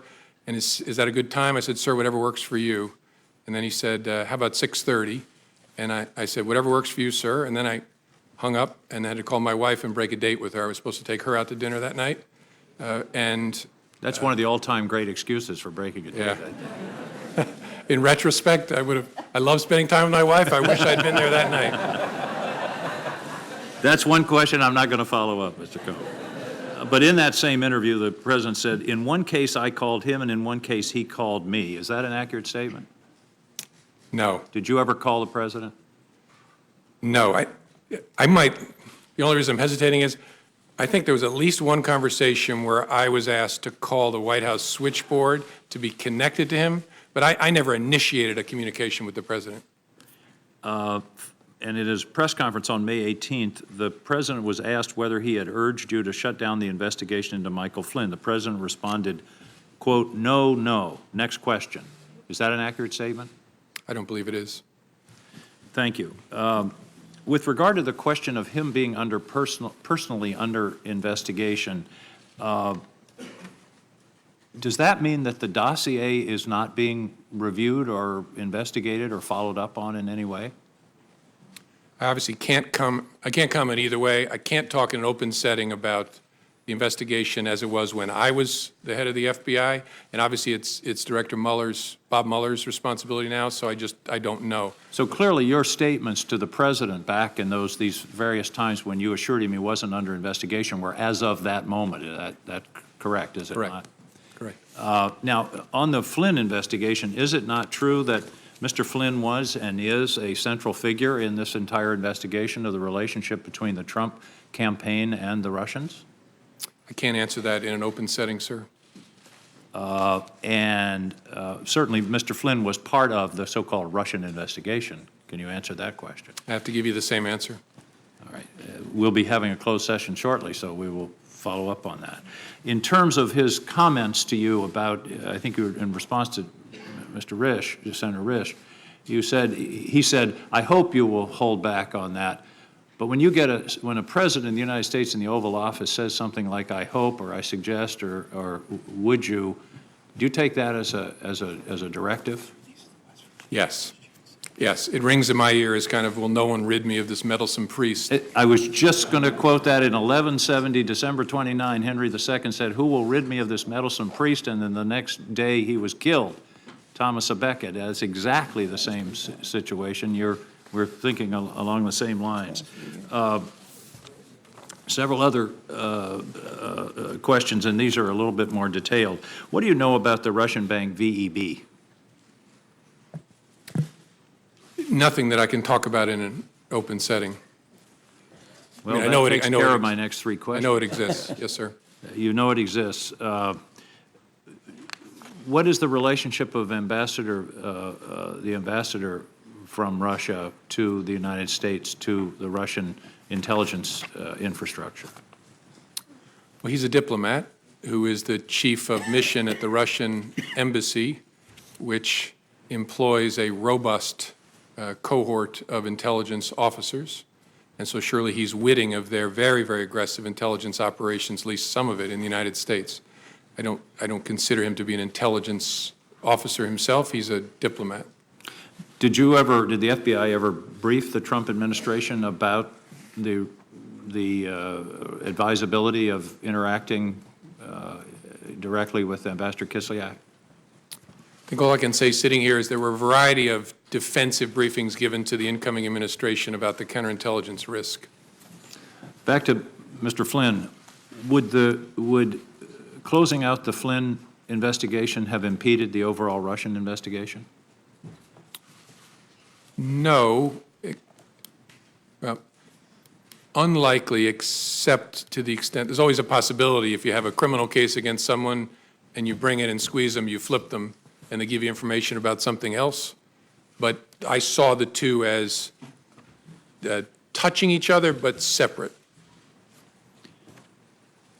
With regard to your memos, isn't it true that in a court case, when you're weighing evidence, contemporaneous memos and contemporaneous statements to third parties are considered probative in terms of the validity of testimony? Yes.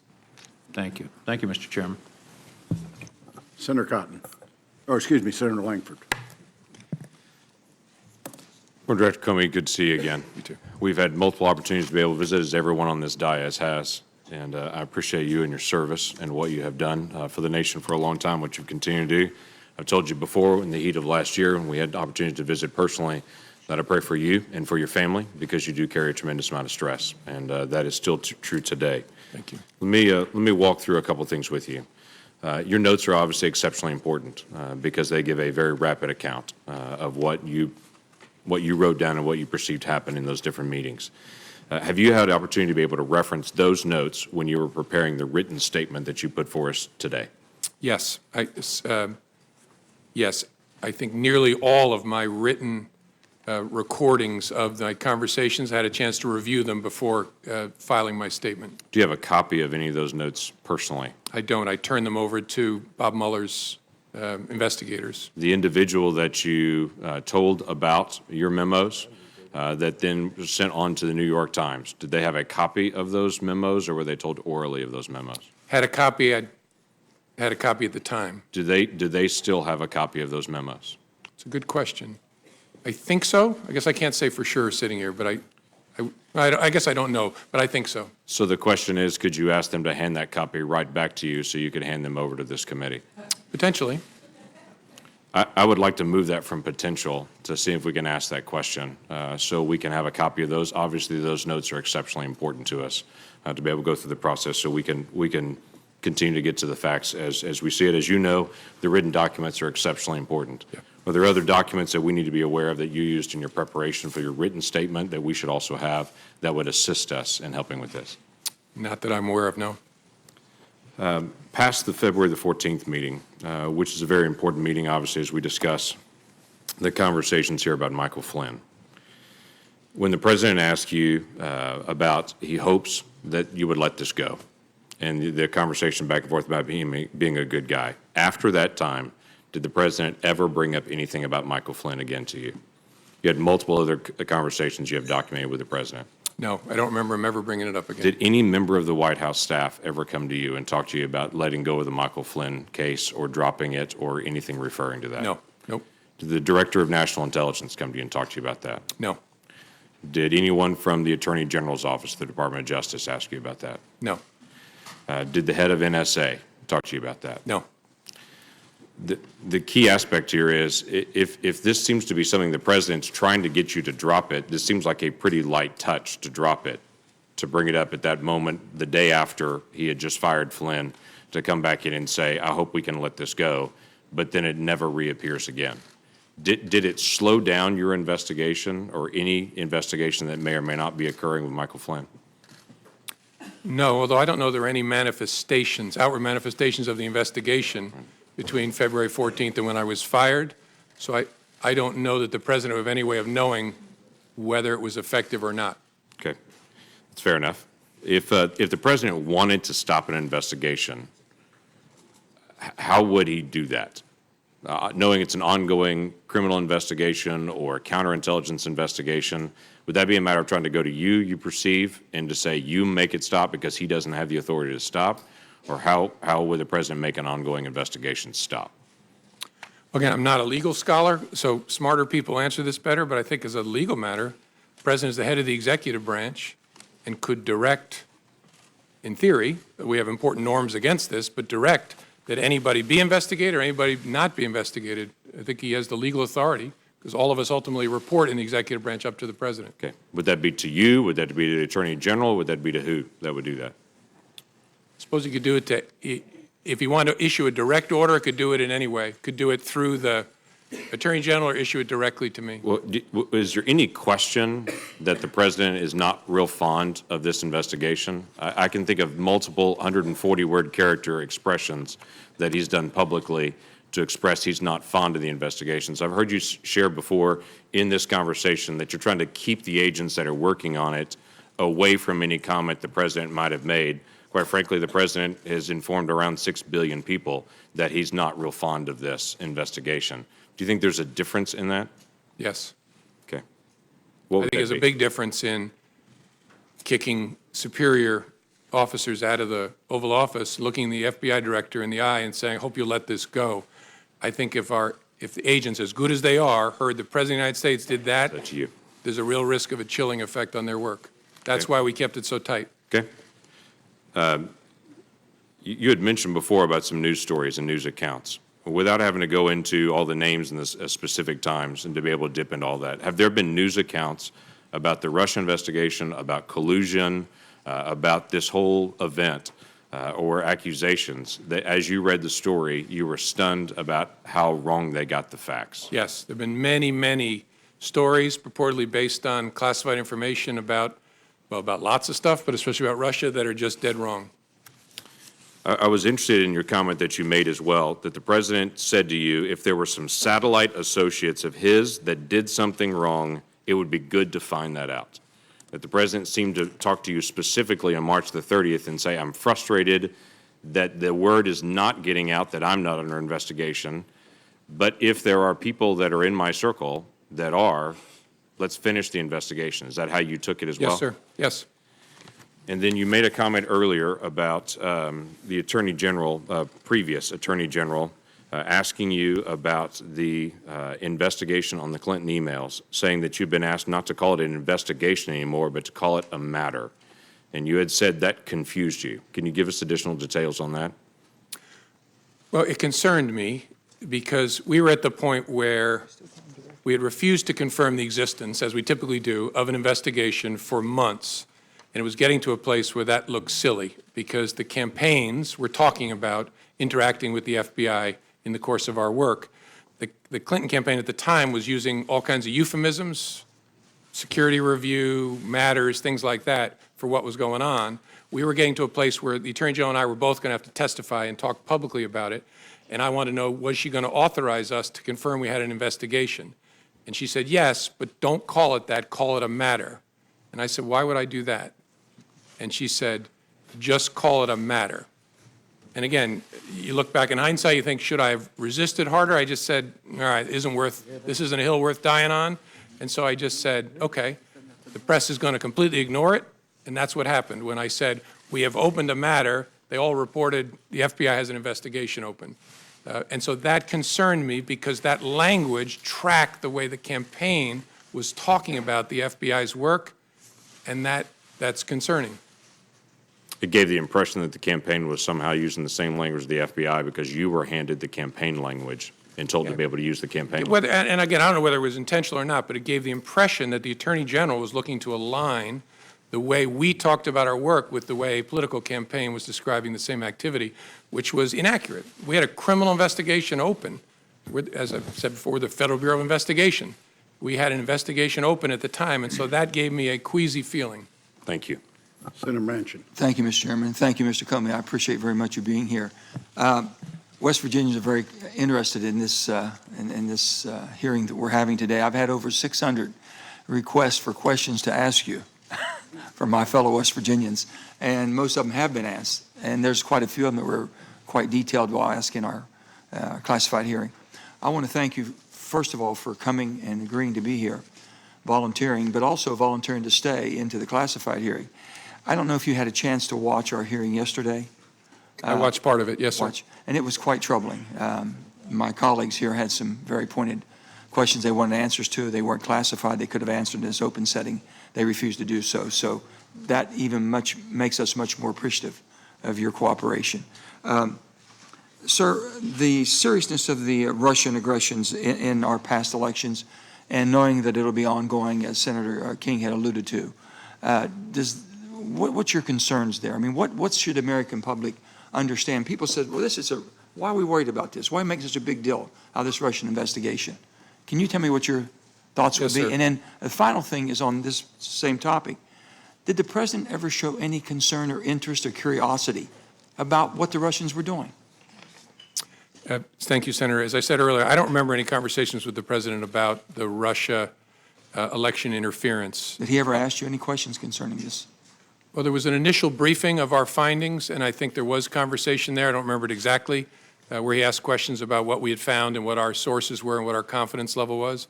But after that, I don't remember anything. The reason this is such a big deal is we have this big, messy, wonderful country where we fight with each other all the time, but nobody tells us what to think, what to fight about, what to vote for, except other Americans.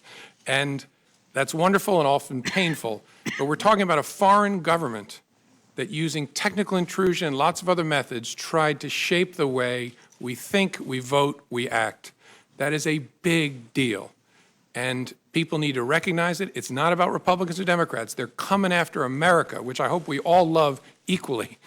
They want to undermine our credibility in the face of the world. They think that this great experiment of ours is a threat to them, and so they're going to try to run it down and dirty it up as much as possible. That's what this is about, and they will be back because we remain, as difficult as we can be with each other, we remain that shining city on the hill, and they don't like it. So this is extremely important. It's extremely dangerous what we're dealing with, and it's needed, is what you're saying. Yes, sir. Do you believe there were any tapes or recordings of your conversations with the president? It never occurred to me till the president's tweet. I'm not being facetious. I hope there are, and I'll consent to the release of. So both of you are in the same findings here. You both hope there's tapes and recordings. Well, all I can do is hope. The president surely knows whether he taped me, and if he did, my feelings aren't hurt. Release all the tapes. I'm good with it. Gotcha. Sir, do you believe that Robert Mueller, our new special investigator on Russia, will be thorough and complete without political intervention? And would you be confident on these findings and recommendations? Yes, Bob Mueller is one of the finest people and public servants this country has ever produced. He will do it well. He is a dogged, tough person, and you can have high confidence that when it's done, he's turned over all the rocks. You've been asked a wide variety of questions today, and we're going to be hearing more, I'm sure, in our classified hearing. Something I often ask folks when they come here, what details of this saga should we be focusing on, and what would you recommend us do differently? Or to adjust our perspective on this? I don't know. One of the reasons that I'm pleased to be here is I think this committee has shown the American people, although we have two parties and we disagree about important things, we can work together when it involves the core interests of the country. So I would hope you'll just keep doing what you're doing. It's good in and of itself, but it's also a model, especially for kids, that we are a functioning adult democracy. And you also mentioned you had, I think, six meetings, 3 times in person, 6 on the phone, 9 times in conversation with the president. did he ever at that time allude that you were not performing adequately?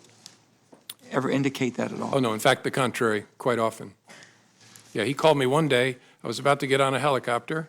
The head of the DEA was waiting in the helicopter for me, and he just called to check in and tell me I was doing an awesome job and wanted to see how I was doing. And I said, I'm doing fine, sir. And then I finished the call and got on the helicopter. Mr. Comey, do you believe you would have been fired if Hillary Clinton had become president? That's a great question. I don't know. Yeah, I don't know. You have any thoughts about it? No, I might have been. I don't know. Look, I've said before, that was an extraordinarily difficult and painful time. I think I did what I had to do. I knew it was going to be very bad for me personally, and the consequence of that might have been, if Hillary Clinton was elected, I might have been terminated. I don't know. I really don't. My final question will be, after February 14th meeting in the Oval Office, you mentioned that you asked Attorney General Sessions to ensure that you were never left alone with the president. Did you ever consider why Attorney General Sessions was not asked to stay in the room? Oh, sure. I did, and have. And in that moment, I knew. You ever talked to him about it? No. You never had a discussion with Jeff Sessions on this? No, not at all. On any of your meetings? No. Did he inquire? Did he show any inquiry whatsoever? What was that meeting about? No. Oh, you're right. I did say to him, I'd forgotten this, when I talked to him and said, you have to be between me and the president, and that's incredibly important, and I forget my exact words, I passed along the president's message about the importance of aggressively pursuing leaks of classified information, which is a goal I share, and I passed that along to the Attorney General. I think it was the next morning in a meeting, but I did not tell him about the Flynn part. Do you believe this will rise to the obstruction of justice? I don't know. That's Bob Mueller's job to sort that out. Thank you, sir.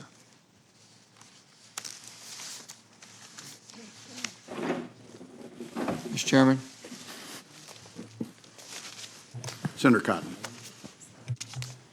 Mr. Comey, you encouraged the president to release the tapes. Will you encourage the Department of Justice or your friend at Columbia or Mr. Mueller to release your memos? Sure. You said that you did not record your conversations with President Obama or President Bush in memos. Did you do so with Attorney General Sessions or any other senior member of the Trump Department of Justice? No. Did you? I'm sorry. Did you record conversations and memos with Attorney General Lynch or any other senior member of the Obama Department of Justice? No, not that I recall. In your statement for the record, you cite 9 private conversations with the president, 3 meetings, and 2 phone calls. There are 4 phone calls that are not discussed in your statement for the record. What happened in those phone calls? The president called me, I believe, shortly before he was inaugurated as a follow-up to our conversation, private conversation on January the 6th. He just wanted to reiterate his rejection of the allegation and talk about, he'd thought about it more and why he thought it wasn't true, the verified and unverified and salacious parts. And during that call, he asked me, again, hope you're going to stay, you're doing a great job. And I told him that I intended to. There was another phone call that I mentioned, I think was, could have the date wrong, March the 1st, where he called just to check in with me as I was about to get on the helicopter. There was a secure call we had about an operational matter that was not related to any of this, about something the FBI was working on. He wanted to make sure that I understood how important he thought it was. A totally appropriate call. And then the 4th call, I'm probably forgetting, I may have meant the call when he called to invite me to dinner. I'll think about it as I'm answering other questions, but I think I got that right. Let's turn our attention to the underlying activity at issue here, Russia's hacking into those emails and releasing them, and the allegations of collusion. Do you believe Donald Trump colluded with Russia? It's a question I don't think I should answer in an open setting. As I said, that when I left, we did not have an investigation focused on President Trump. But that's a question that'll be answered by the investigation, I think. Let me turn to a couple statements by one of my colleagues, Senator Feinstein. She was the ranking member on this committee until January, which means she had access to information that only she and Chairman Burr did. She's now the senior Democrat on the Judiciary Committee, meaning she has access to the FBI that most of us don't. On May 3rd, on CNN's Wolf Blitzer show, she was asked, do you have evidence that there was in fact collusion between Trump associates and Russia during the campaign? She answered, not at this time. On May 18th, at the same show, Mr. Blitzer said, the last time we spoke, Senator, I asked if you had actually seen any evidence of collusion between the Trump campaign and the Russians, and you said to me, and I'm quoting you now, you said, not at this time. Has anything changed since we last spoke? Senator Feinstein said, well, no, it hasn't. Do you have any reason to doubt those statements? I don't doubt that Senator Feinstein was saying what she understood. I just don't want to go down that path, first of all, because I'm not in the government anymore, and answering in the negative, I just worry leads me deeper and deeper into talking about the investigation in an open setting. I'm always trying to be fair. I don't want to be unfair to President Trump. I'm not trying to suggest by my answer something nefarious, but I don't want to get into the business of saying not as to this person, not as to that person. On February 14th, the New York Times published a story, the headline of which was, Trump campaign aides had repeated contacts with Russian intelligence. You were asked earlier if that was an inaccurate story, and you said in the main. Would it be fair to characterize that story as almost entirely wrong? Yes. Did you have, at the time that story was published, any indication of any contact between Trump people and Russians, intelligence officers, other government officials, or close associates of the Russian government? That's one I can't answer sitting here. We can discuss that in a classified setting then. I want to turn attention now to Mr. Flynn and the allegations of his underlying conduct. To be specific, his alleged interactions with the Russian ambassador on the telephone, and then what he said to senior Trump administration officials and Department of Justice officials. I understand there are other issues with Mr. Flynn related to his receipt of foreign monies or disclosure of potential advocacy activity on behalf of foreign governments. Those are serious and credible allegations that I'm sure will be pursued, but I want to speak specifically about his interactions with the Russian ambassador. There was a story on January 23rd in the Washington Post that says, entitled, FBI reviewed Flynn's calls with Russian ambassador but found nothing illicit. Is this story accurate? I don't want to comment on that, Senator, because I'm pretty sure the Bureau has not confirmed any interception of communications. And so I don't want to talk about that in an open setting. Would it be improper for an incoming national security advisor to have a conversation with a foreign ambassador? In my experience, no. But you can't confirm or deny that the conversation happened, and we would need to know the contents of that conversation to know if it was in fact improper. Yeah, I don't think I can talk about that in an open setting. And again, I've been out of government now a month, so I also don't want to talk about things when it's now somebody else's responsibility. But maybe in the classified setting, we can talk more about that. You stated earlier that there wasn't an open investigation of Mr. Flynn in the FBI. Did you or any FBI agent ever sense that Mr. Flynn attempted to deceive you or made false statements to an FBI agent? I don't want to go too far. That was the subject of the criminal inquiry. Did you ever come close to closing the investigation on Mr. Flynn? I don't think I can talk about that in an open setting either. We can discuss these more in the closed setting then. Mr. Comey, in 2004, you were a part of a well-publicized event about an intelligence program that had been recertified several times, and you were acting Attorney General when Attorney General John Ashcroft was incapacitated due to illness. There was a dramatic showdown at the hospital here. The next day, you said that you wrote a letter of resignation and signed it before you went to meet with President Bush to explain why you refused to certify it. Is that accurate? Yes, I think so. At any time in the 3.5 months you were the FBI director during the Trump administration, did you ever write and sign a letter of recommendation and leave it on your desk? Letter of resignation? No, sir. Letter of resignation? No, sir. So despite all of the things that you've testified to here today, you didn't feel this rose to the level of an honest but serious difference of legal opinion between accomplished and skilled lawyers in that 2004 episode? I wouldn't characterize the circumstances in 2004 that way, but to answer, no, I didn't find encounter any circumstance that led me to intend to resign, consider to resign. No, sir. Thank you. Senator Harris. Director Comey, I want to thank you. You are now a private citizen, and you are enduring a Senate Intelligence Committee hearing, and each of us gets 7 minutes instead of 5 as yesterday to ask you questions. So thank you No, for I'm wanting to between speak truth. opportunities Well, now, so. Well, you are, I'm sure you'll have future opportunities. You know, you and I are both former prosecutors. I'm not going to require you to answer. I just want to make a statement that in my experience of prosecuting cases, when a robber held a gun to somebody's head and said, "I hope you will give me your wallet," the word hope was not the most operative word at that moment. But you don't have to respond to that point. I have a series of questions to ask you, and they're going to start with, are you aware of any meetings between the Trump administration officials and Russian officials during the campaign that have not been acknowledged by those officials in the White House? That's not even if I remember clearly, that's not a question I can answer in an open setting. Are you aware of any efforts by Trump campaign officials or associates of the campaign to hide their communications with Russian officials through encrypted communications or other means? I have to give you the same answer, Senator. Sure. In the course of the FBI's investigation, did you ever come across anything that suggested that communications records, documents, or other evidence had been destroyed? I think I got to give you the same answer because it would touch on investigative matters. And are you aware of any efforts or potential efforts to conceal communications between campaign officials and Russian officials? I think I have to give you the same answer, Senator. Thank you.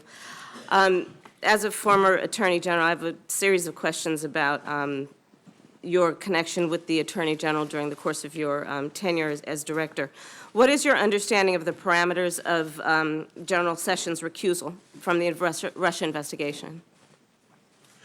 I think it's described in a written release or statement from DOJ, which I don't remember sitting here, but the gist was he would be recused from all matters relating to Russia and the campaign or activities of Russia and the 2016 election, I think, something like that.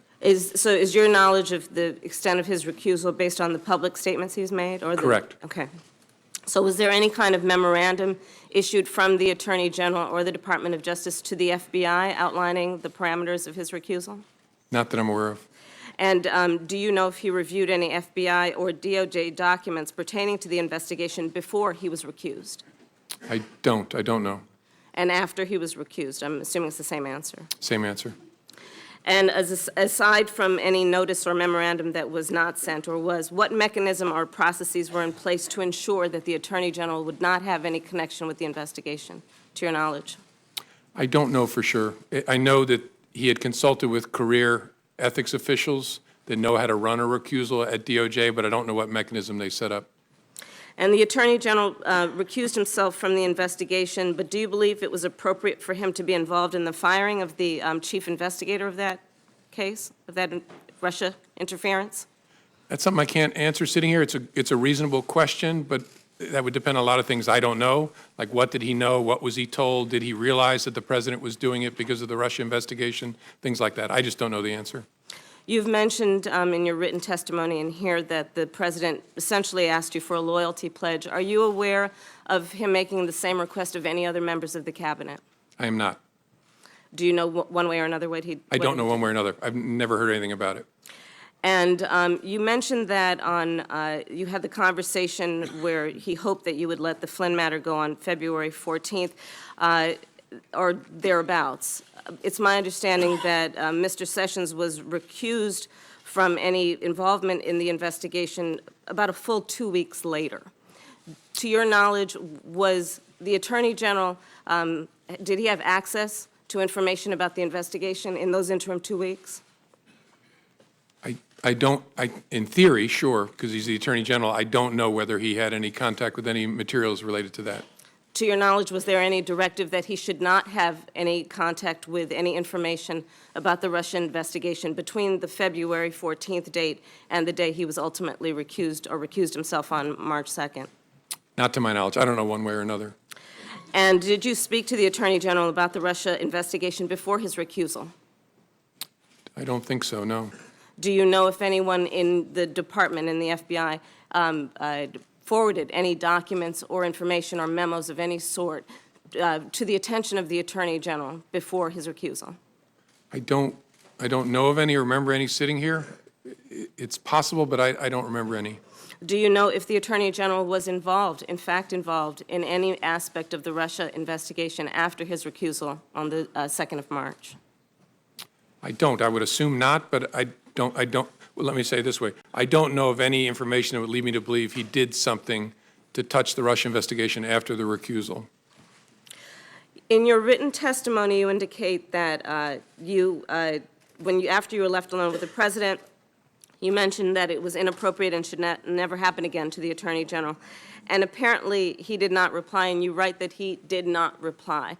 What did he do, if anything? Did he just look at you? Was there a pause for a moment? What happened? I don't remember real clearly. I have a recollection of him just kind of looking at me, and there's a danger here I'm projecting onto him, so this may be a faulty memory, but I kind of got, his body language gave me the sense like, what am I going to do? Did he shrug?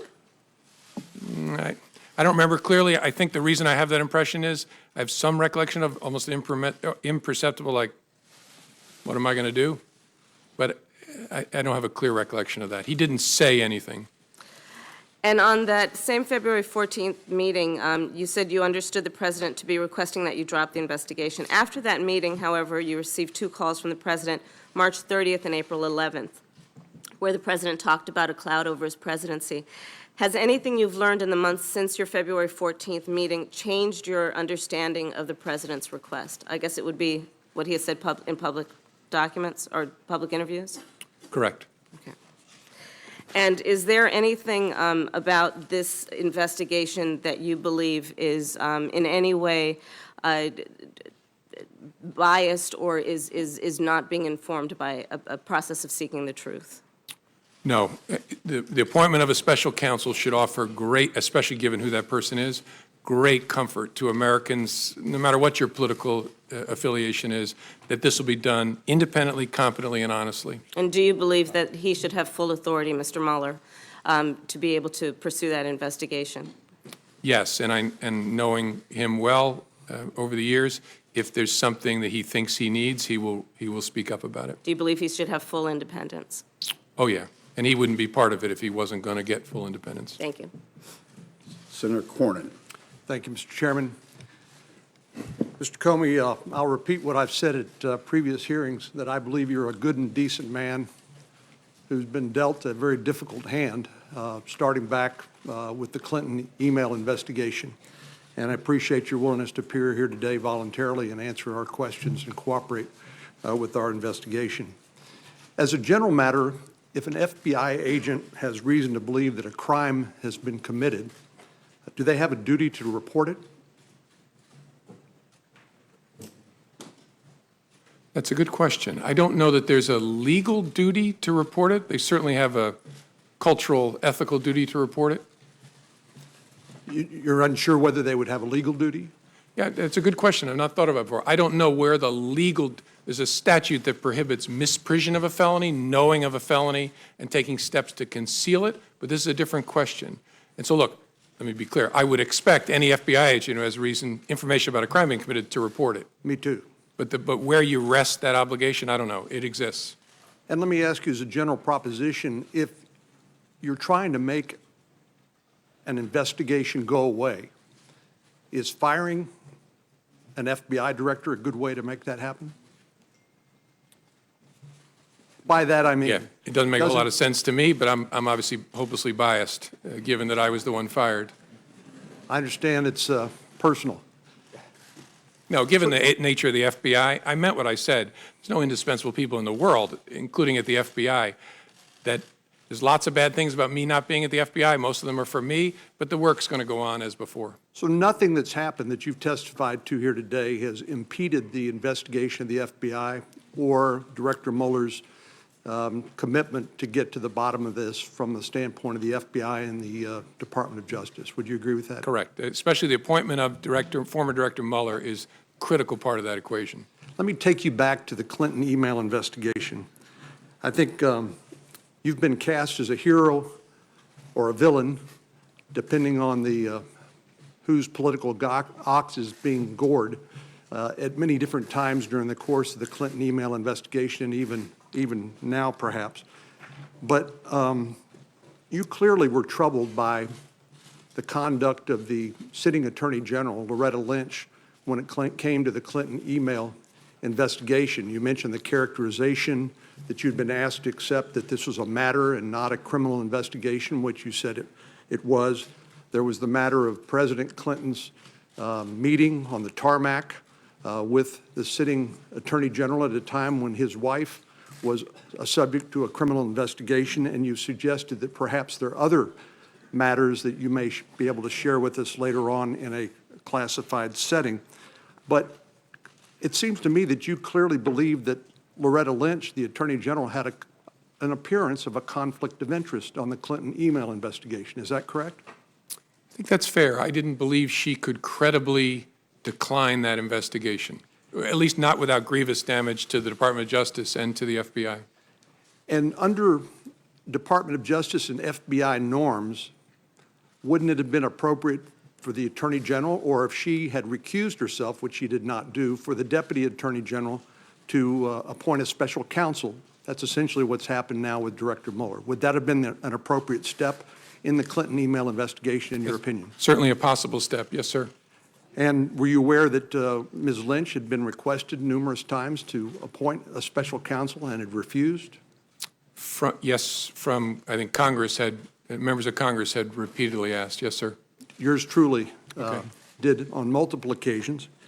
And that heightened your concerns about the appearance of a conflict of interest with the Department of Justice, which caused you to make what you have described as an incredibly painful decision to basically take the matter up yourself, and led to that July press conference.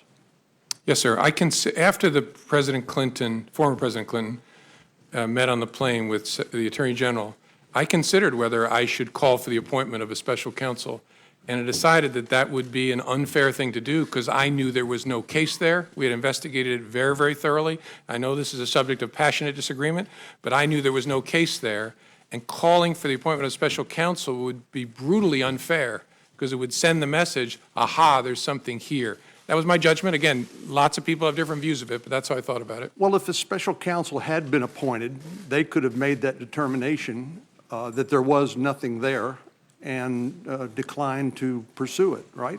Sure, but it would have been many months later or a year later. Let me just ask you to, given the experience of the Clinton email investigation and what happened there, do you think it's unreasonable for anyone,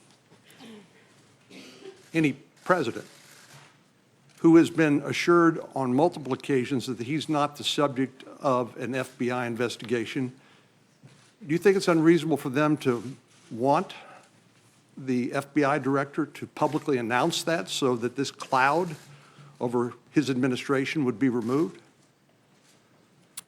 I think that's a reasonable point of view. The concern would be obviously, because if that boomerang comes back, it's going to be a very big deal because there will be a duty to correct. Well, we saw that in the Clinton email investigation, of course. Yes, I recall that. Yeah, I know you do.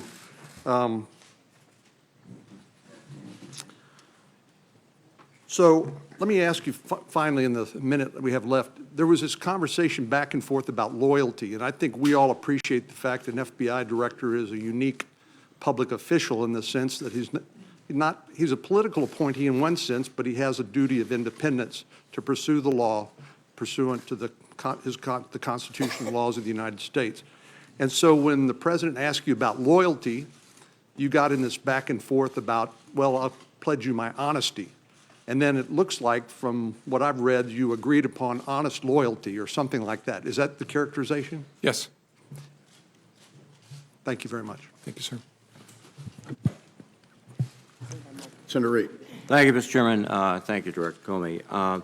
There have been press reports that the President, in addition to asking you to drop the Flynn investigation, has asked other senior intelligence officials to take steps which would tend to undermine the investigation into Russia.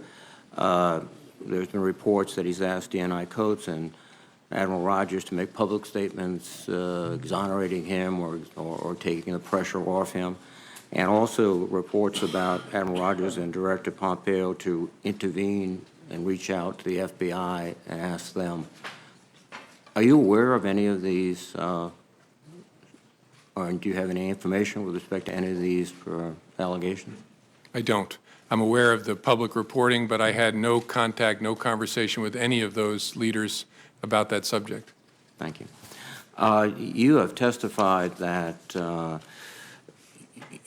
you interpret the discussion with the President about Flynn as a direction to stop the investigation. Is that correct? Yes. You've testified that the President asked you to lift the cloud by essentially making public statements exonerating him and perhaps others. You refused, correct? I didn't do it. I didn't refuse the President. I told him we would see what we could do, and then the second time he called, I told him in substance, that's something your lawyer will have to take up with the Justice Department. And part of the underlying logic was that, we've discussed many times throughout this morning, is the duty to correct. That is one of a theoretical issue, but also a very practical issue. Was there your feeling that the direction of the investigation could, in fact, include the President? Well, in theory, I mean, as I explained, the concern of one of my senior leader colleagues was if you're looking at potential coordination between the campaign and Russia, the person at the head of the campaign is the candidate. So logically, this person argued, the candidate's knowledge, understanding will logically become a part of your inquiry if it proceeds. And so I understood that argument.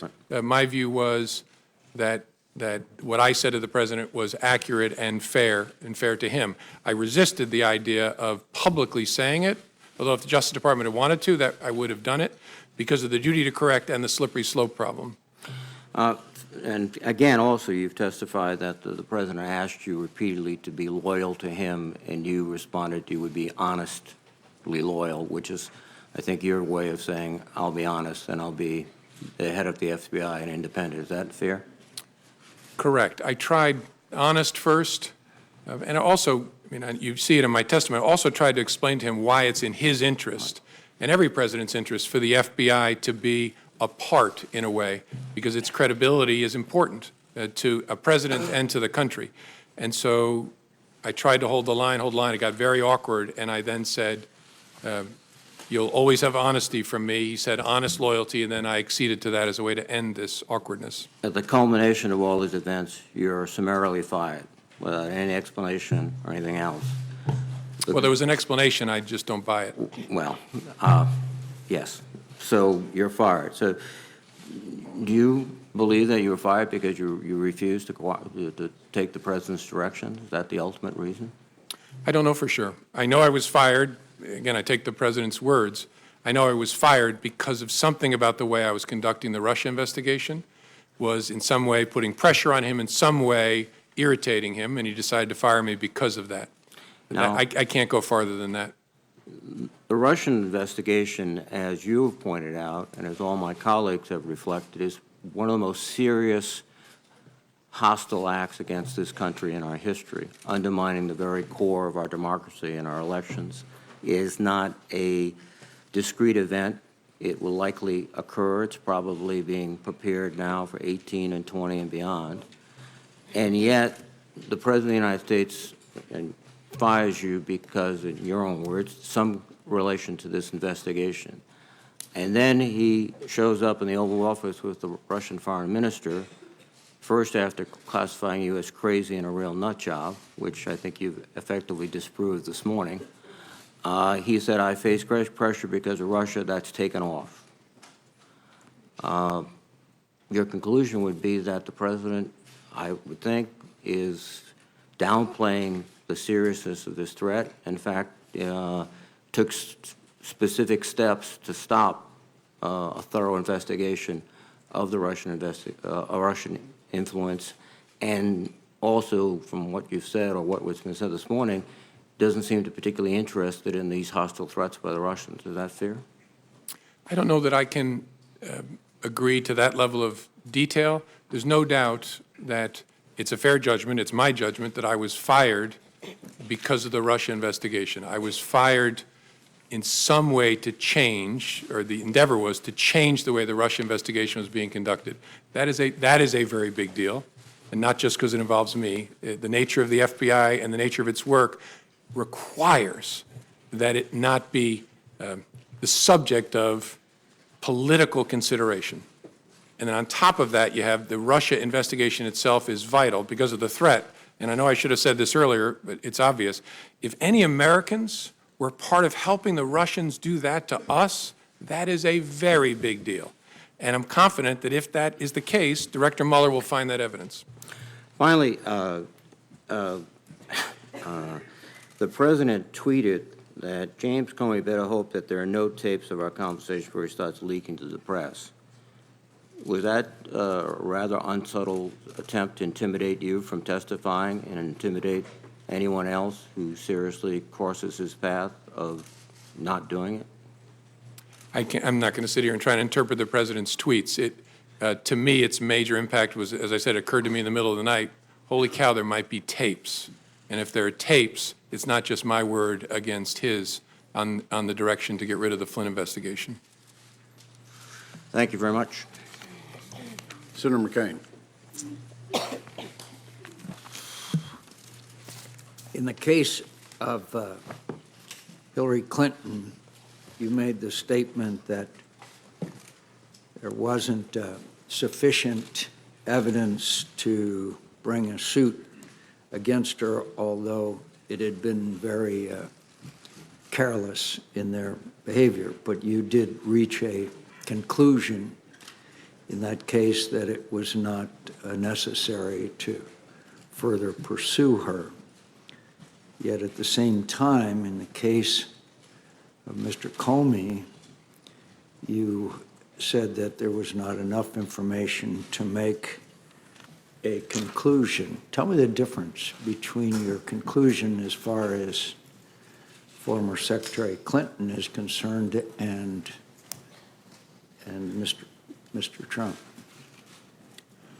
The Clinton investigation was a completed investigation that the FBI had been deeply involved in, and so I had an opportunity to understand all the facts and apply those facts against the law as I understood them. This investigation was underway, still going when I was fired, so it's nowhere near in the same place. At least it wasn't when I was. But it's still ongoing. Correct. So far as I know, it was when I left. That investigation was going on. This investigation is going on. You reached separate conclusions. No, that one was done. That investigation of any involvement of Secretary Clinton or any of her associates is completed. Yes, as of July the 5th, the FBI completed its investigative work, and that's what I was announcing, what we had done and what we had found. Well, at least in the minds of this member, there's a whole lot of questions remaining about what went on, particularly considering the fact that, as you mentioned, it's a, quote, big deal as to what went on during the campaign. So I'm glad you concluded that part of the investigation, but I think that the American people have a whole lot of questions out there, particularly since you just emphasized the role that Russia played. And obviously, she was a candidate for president at the time, so she was clearly involved in this whole situation where fake news, as you just described it, big deal, took place. You're going to have to help me out here. In other words, we're complete the investigation of anything that former Secretary Clinton had to do with the campaign is over and we don't have to worry about it anymore? With respect to Secretary, I'm a little confused, Senator. With respect to Secretary Clinton, yeah, we investigated criminal investigation in connection with her use of a personal email server. I understand. And that's the investigation I announced the conclusion of on July 5th. So, but at the same time, you made the announcement there would be no charges brought against then Secretary Clinton for any activities involved in the Russia involvement in our engagement in our election. I don't quite understand how you could be done with that, but not done with the whole investigation of their attempt to affect the outcome of our election. No, I'm sorry. We're not, at least when I left, when I was fired on May the 9th, there was still an open, active investigation to understand the Russian efforts and whether any Americans work with them. But you reached the conclusion that there was no reason to bring charges against Secretary Clinton. So you reached a conclusion. In the case of Mr. Comey, the President Comey, No, sir. excuse me, in the case of President Trump, you have an ongoing investigation. So you got one candidate who you're done with and another candidate that you have a long way to go. Is that correct? I don't know how far the FBI has to go, but yes, that the Clinton email investigation was completed, the investigation of Russia's efforts in connection with the election, and whether there was any coordination, and if so, with whom, between Russia and the campaign, was ongoing when I left. You just made it clear in what you said. This is a, quote, big deal, unquote. I think it's hard to reconcile. In one case, you reach a complete conclusion, and the other side, you have not. And you've, in fact, obviously, there's a lot more there, as we know, as you called it, a, quote, big deal. She's one of the candidates. But in her case, you say there would be no charges, and in the case of President Trump, the investigation continues. What has been brought out in this hearing is more and more emphasis on the Russian engagement and involvement in this campaign. How serious do you think this was? Very serious, but I want to say something, be clear. We have not announced, and there was no predication to announce, an investigation of whether the Russians may have coordinated with Secretary Clinton's campaign. Secretary Clinton's campaign. No, but they may not have been involved with their campaign. They were involved with the entire presidential campaign, obviously. Of course. Yes, sir. And that is an investigation that began last summer, and so far as I'm aware, continues. So both President Trump and former candidate Clinton are both involved in the investigation, yet one of them, you said there's going to be no charges, and the other one, the investigation continues. Well, I think there's a double standard there, to tell you the truth.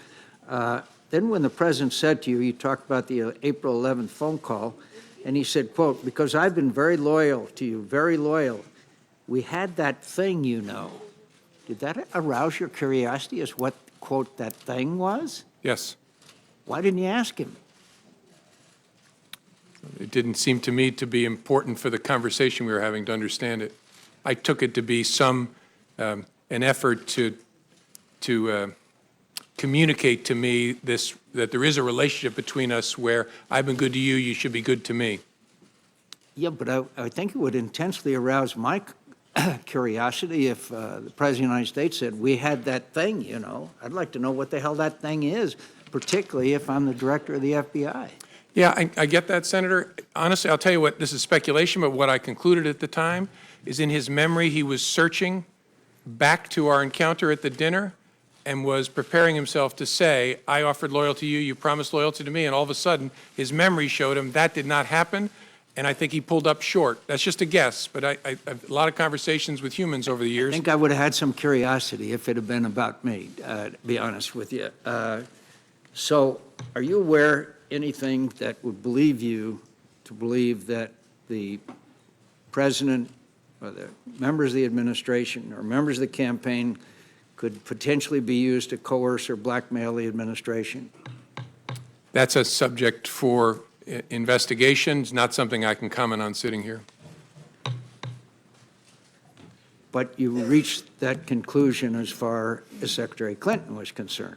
But you're not reaching a conclusion as far as this administration is concerned. Are you aware of anything that would lead you to believe that information exists that could coerce members of the administration or blackmail the administration? That's not a question I can answer, Senator. Senator's time's expired. Thank you. All time's expired for the hearing. Can I say for members, we'll reconvene promptly at 1 p.m. In the hearing room. We have a vote scheduled for 1:45. I would suggest that all members promptly be there at 1 o'clock. We have about 3 minutes. I'd like to have order. Photographers return to where you were, please. This hearing's not adjourned yet. Either that or we'll remove you. To members, we have about 3 minutes of updates that we would love to cover as soon as we get into the closed session before we have an opportunity to spend some time with Director Comey. Based on our agreement, it would be my intentions to adjourn that closed hearing between 2 and 2:10 so that members can go vote, and I would urge you to eat at that time. Jim, several of us on this committee have had the opportunity to work with you since you walked in the door. I want to say personally on behalf of all the committee members, we're grateful to you for your service to your country, not just in the capacity as FBI Director, but as prosecutor, and more importantly, being somebody that loves this country enough to tell it like it is. I want to say to your workforce that we're grateful to them with the level of cooperation that they have shown us, with the trust we've built between both organizations, the Congress and the Bureau. We couldn't do our job if it wasn't for their willingness to share candidly with us the work that we need to see. This hearing's the 9th public hearing this committee has had this year. That is twice the historical year-long average of this committee. I think the Vice Chairman and my biggest challenge when this investigation has concluded is to return our hearings to the secrecy of a closed hearing, to encourage our members not to freely talk about intelligence matters publicly, and to respect the fact that we have a huge job, and that's to represent the entire body of the United States Senate and the American people, to make sure that we work with the intelligence community to provide you the tools to keep America safe, and that you do it within the legal limit or those limits that are set by the executive branch. We could not do it if it wasn't for trusted partnership that you have been able to lead and others before you. So as we depart from this is a pivotal hearing in our investigation. We're grateful to you for the professionalism you've shown and your willingness. I will turn to the Vice Chairman. I simply want to echo, one, again, the thanks for your appearance. And there clearly still remain a number of questions. And the one thing I want to commit to you, and more importantly, I think, Chairman, I want to commit to all those who are still potentially watching and following. There's still a lot of unanswered questions, and we're going to get to the bottom of this. We're going to get the facts out. The American people deserve to know. There's the questions around implications of Trump officials and the Russians, but there's also the macro issue of what the Russians did and continue to do. And I think it is very important that all Americans realize that threat is real. It is continuous. It is not just towards our nation. It is all towards all Western democracies, and we have to come to a solution set. Thank you, Mr. Chairman. Director Comey, thank you once again on behalf of the committee. This hearing is adjourned.